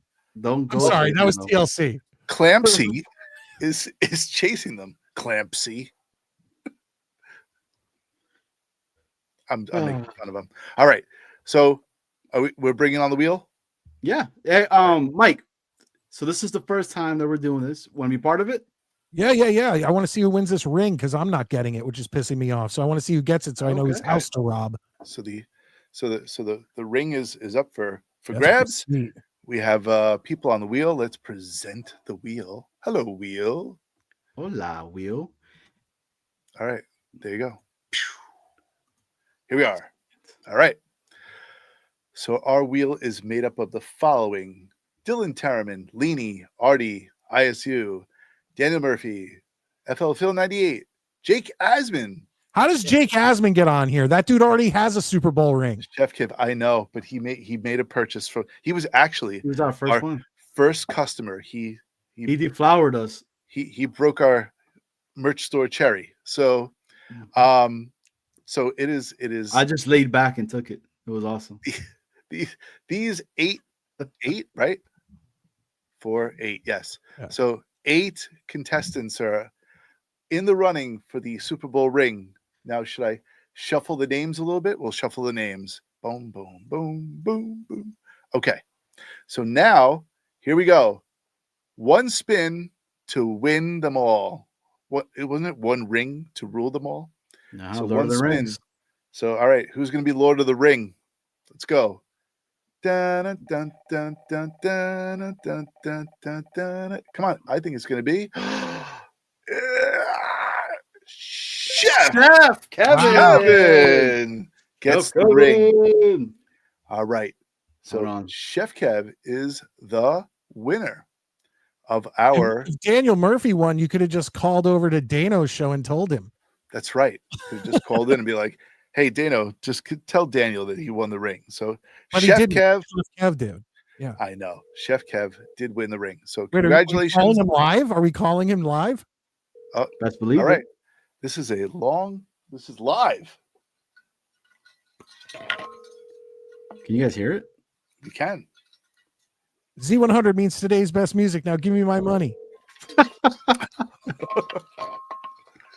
He's probably like, it's Johnny. Hey, what up, bro? You my bad if I'm calling so late, man. You busy? No, I'm just putting a little man down. What's up? Hey, you're live on the air right now. And myself, Snowball, and MidNite Mike, and the whole Jets worldwide would like to congratulate you on winning Super Bowl III, Joe Willie Namath's Super Bowl ring. Hey, let's go. Yes, sir. Let's go. Congratulations. Yeah, you can definitely bother me saying that, my man. Hey, that thing is. Midnight Mike, what up, fellas? How you doing? Yep. So congratulations on that, brother. Just wanted to give you a quick call and just tell you congrats, man, and let us know. I think I have all of his info. Yep, Snowball has all your info, but my understanding is that he is going to personally take this shoe in a all white limo with. He's going to come out in like an all white suit, the whole night with a fur coat on it. I'm coming to the Clover. My man. He's coming to the Clover. He's coming to the Clover. Yeah. Now we ready, man. We got plenty of seats, plenty of food, drinks, all that good stuff. Non-alcoholic drinks if you're in that mood. We got the slushies rocking too. Cinco de Mayo's coming up. We got the Cinco brunch happening this Sunday with the following day on Monday with the extravaganza. It's gonna be a scene, man. And where is this again? At my job, Cloverleaf, man. We celebrate all the holidays, everything. Man. No, I know you're live on the air. I was just trying to get more people to go to your spot. I appreciate that. My bad. He's like, it's at my job. So Cloverleaf Tavern. We at Caldwell, New Jersey, man. 395 Bloomfield Ave. that's the spot, man. Been around for almost 94 years. We making it happen, man. Oh yeah. All right, Chef. I appreciate you, brother, and congratulations, man. Yep. Thank you guys so much, man. And that shirt, I got the Just Worldwide T-shirt, man. The definitely official. It ain't cheap, it ain't gimmicky. The illustration stuff, man. It's official, man. If you guys ain't got it, man, go ahead and get it. It's definitely reasonably priced. Comes in a timely manner, and I've already rocked it a couple times, so I appreciate y'all, man. I appreciate you, man. Always, Chef. Congrats, man. It's exciting. It's awesome. Yep. Thanks again, fellas. I appreciate y'all. All right, man. Later, dude. All right. And ladies and gentlemen, that is how it's done. That's a wrap.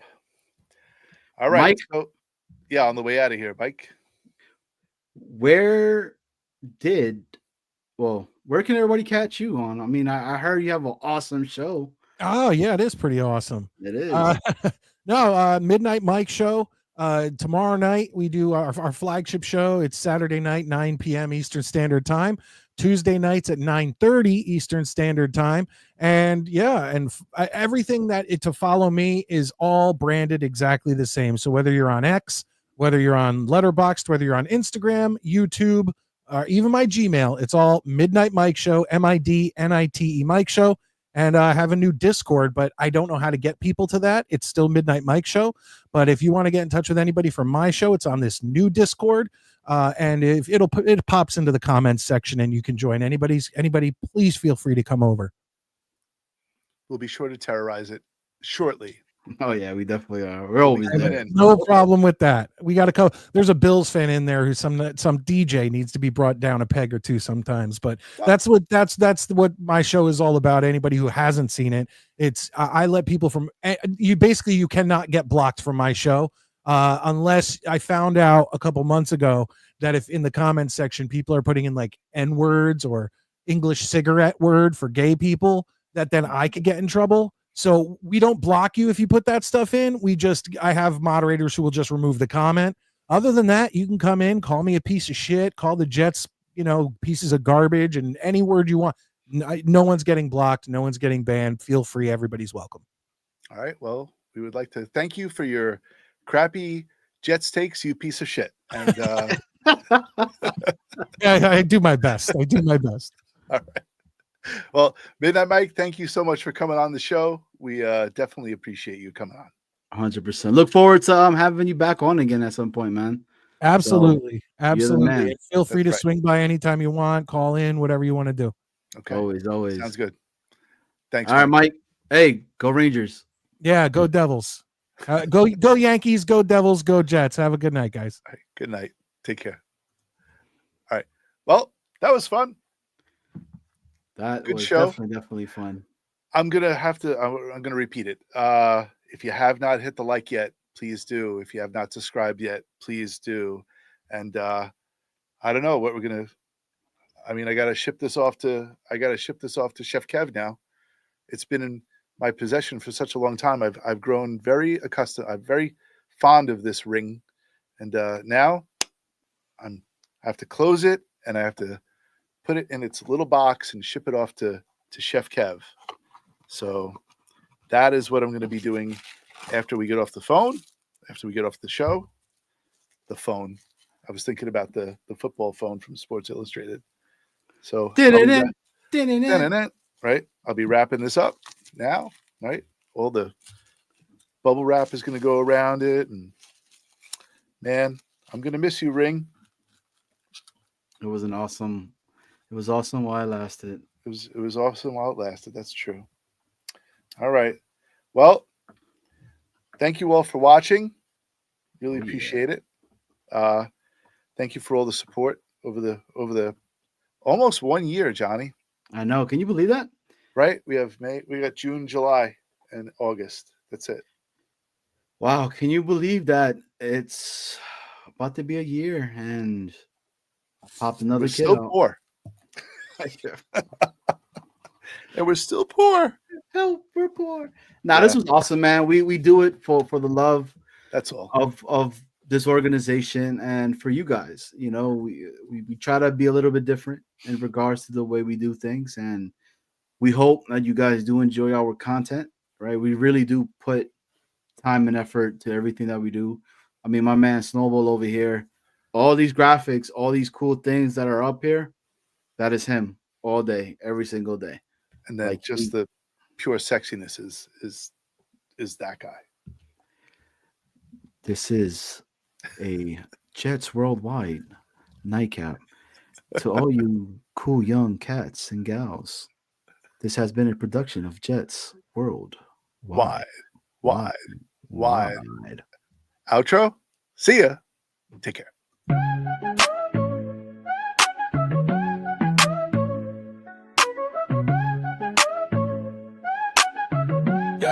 Yeah. We started off as Titans, and now we're the Jets. The start of every season always starts with the sweats. Vinny T, Brett Favre, Aaron Rodgers, what's the deal? Don't even try to tell me that the curse ain't real. We're coming for you, run, nothing high.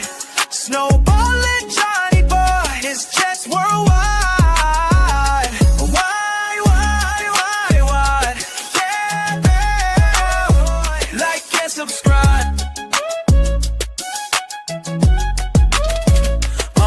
But fumble, fail, Mary, choking Fitzpatrick. The end of every season is always tragic. Doug Bryant missed, everybody got pissed. Super Bowl seasons ended with just one twist. 15 years without the playoffs. Is Aaron Glenn legit? We're the friggin' New York Jets and we're built for the shit. We're coming for your roof and hide. Snowballing Johnny Boy, it's Jets Worldwide.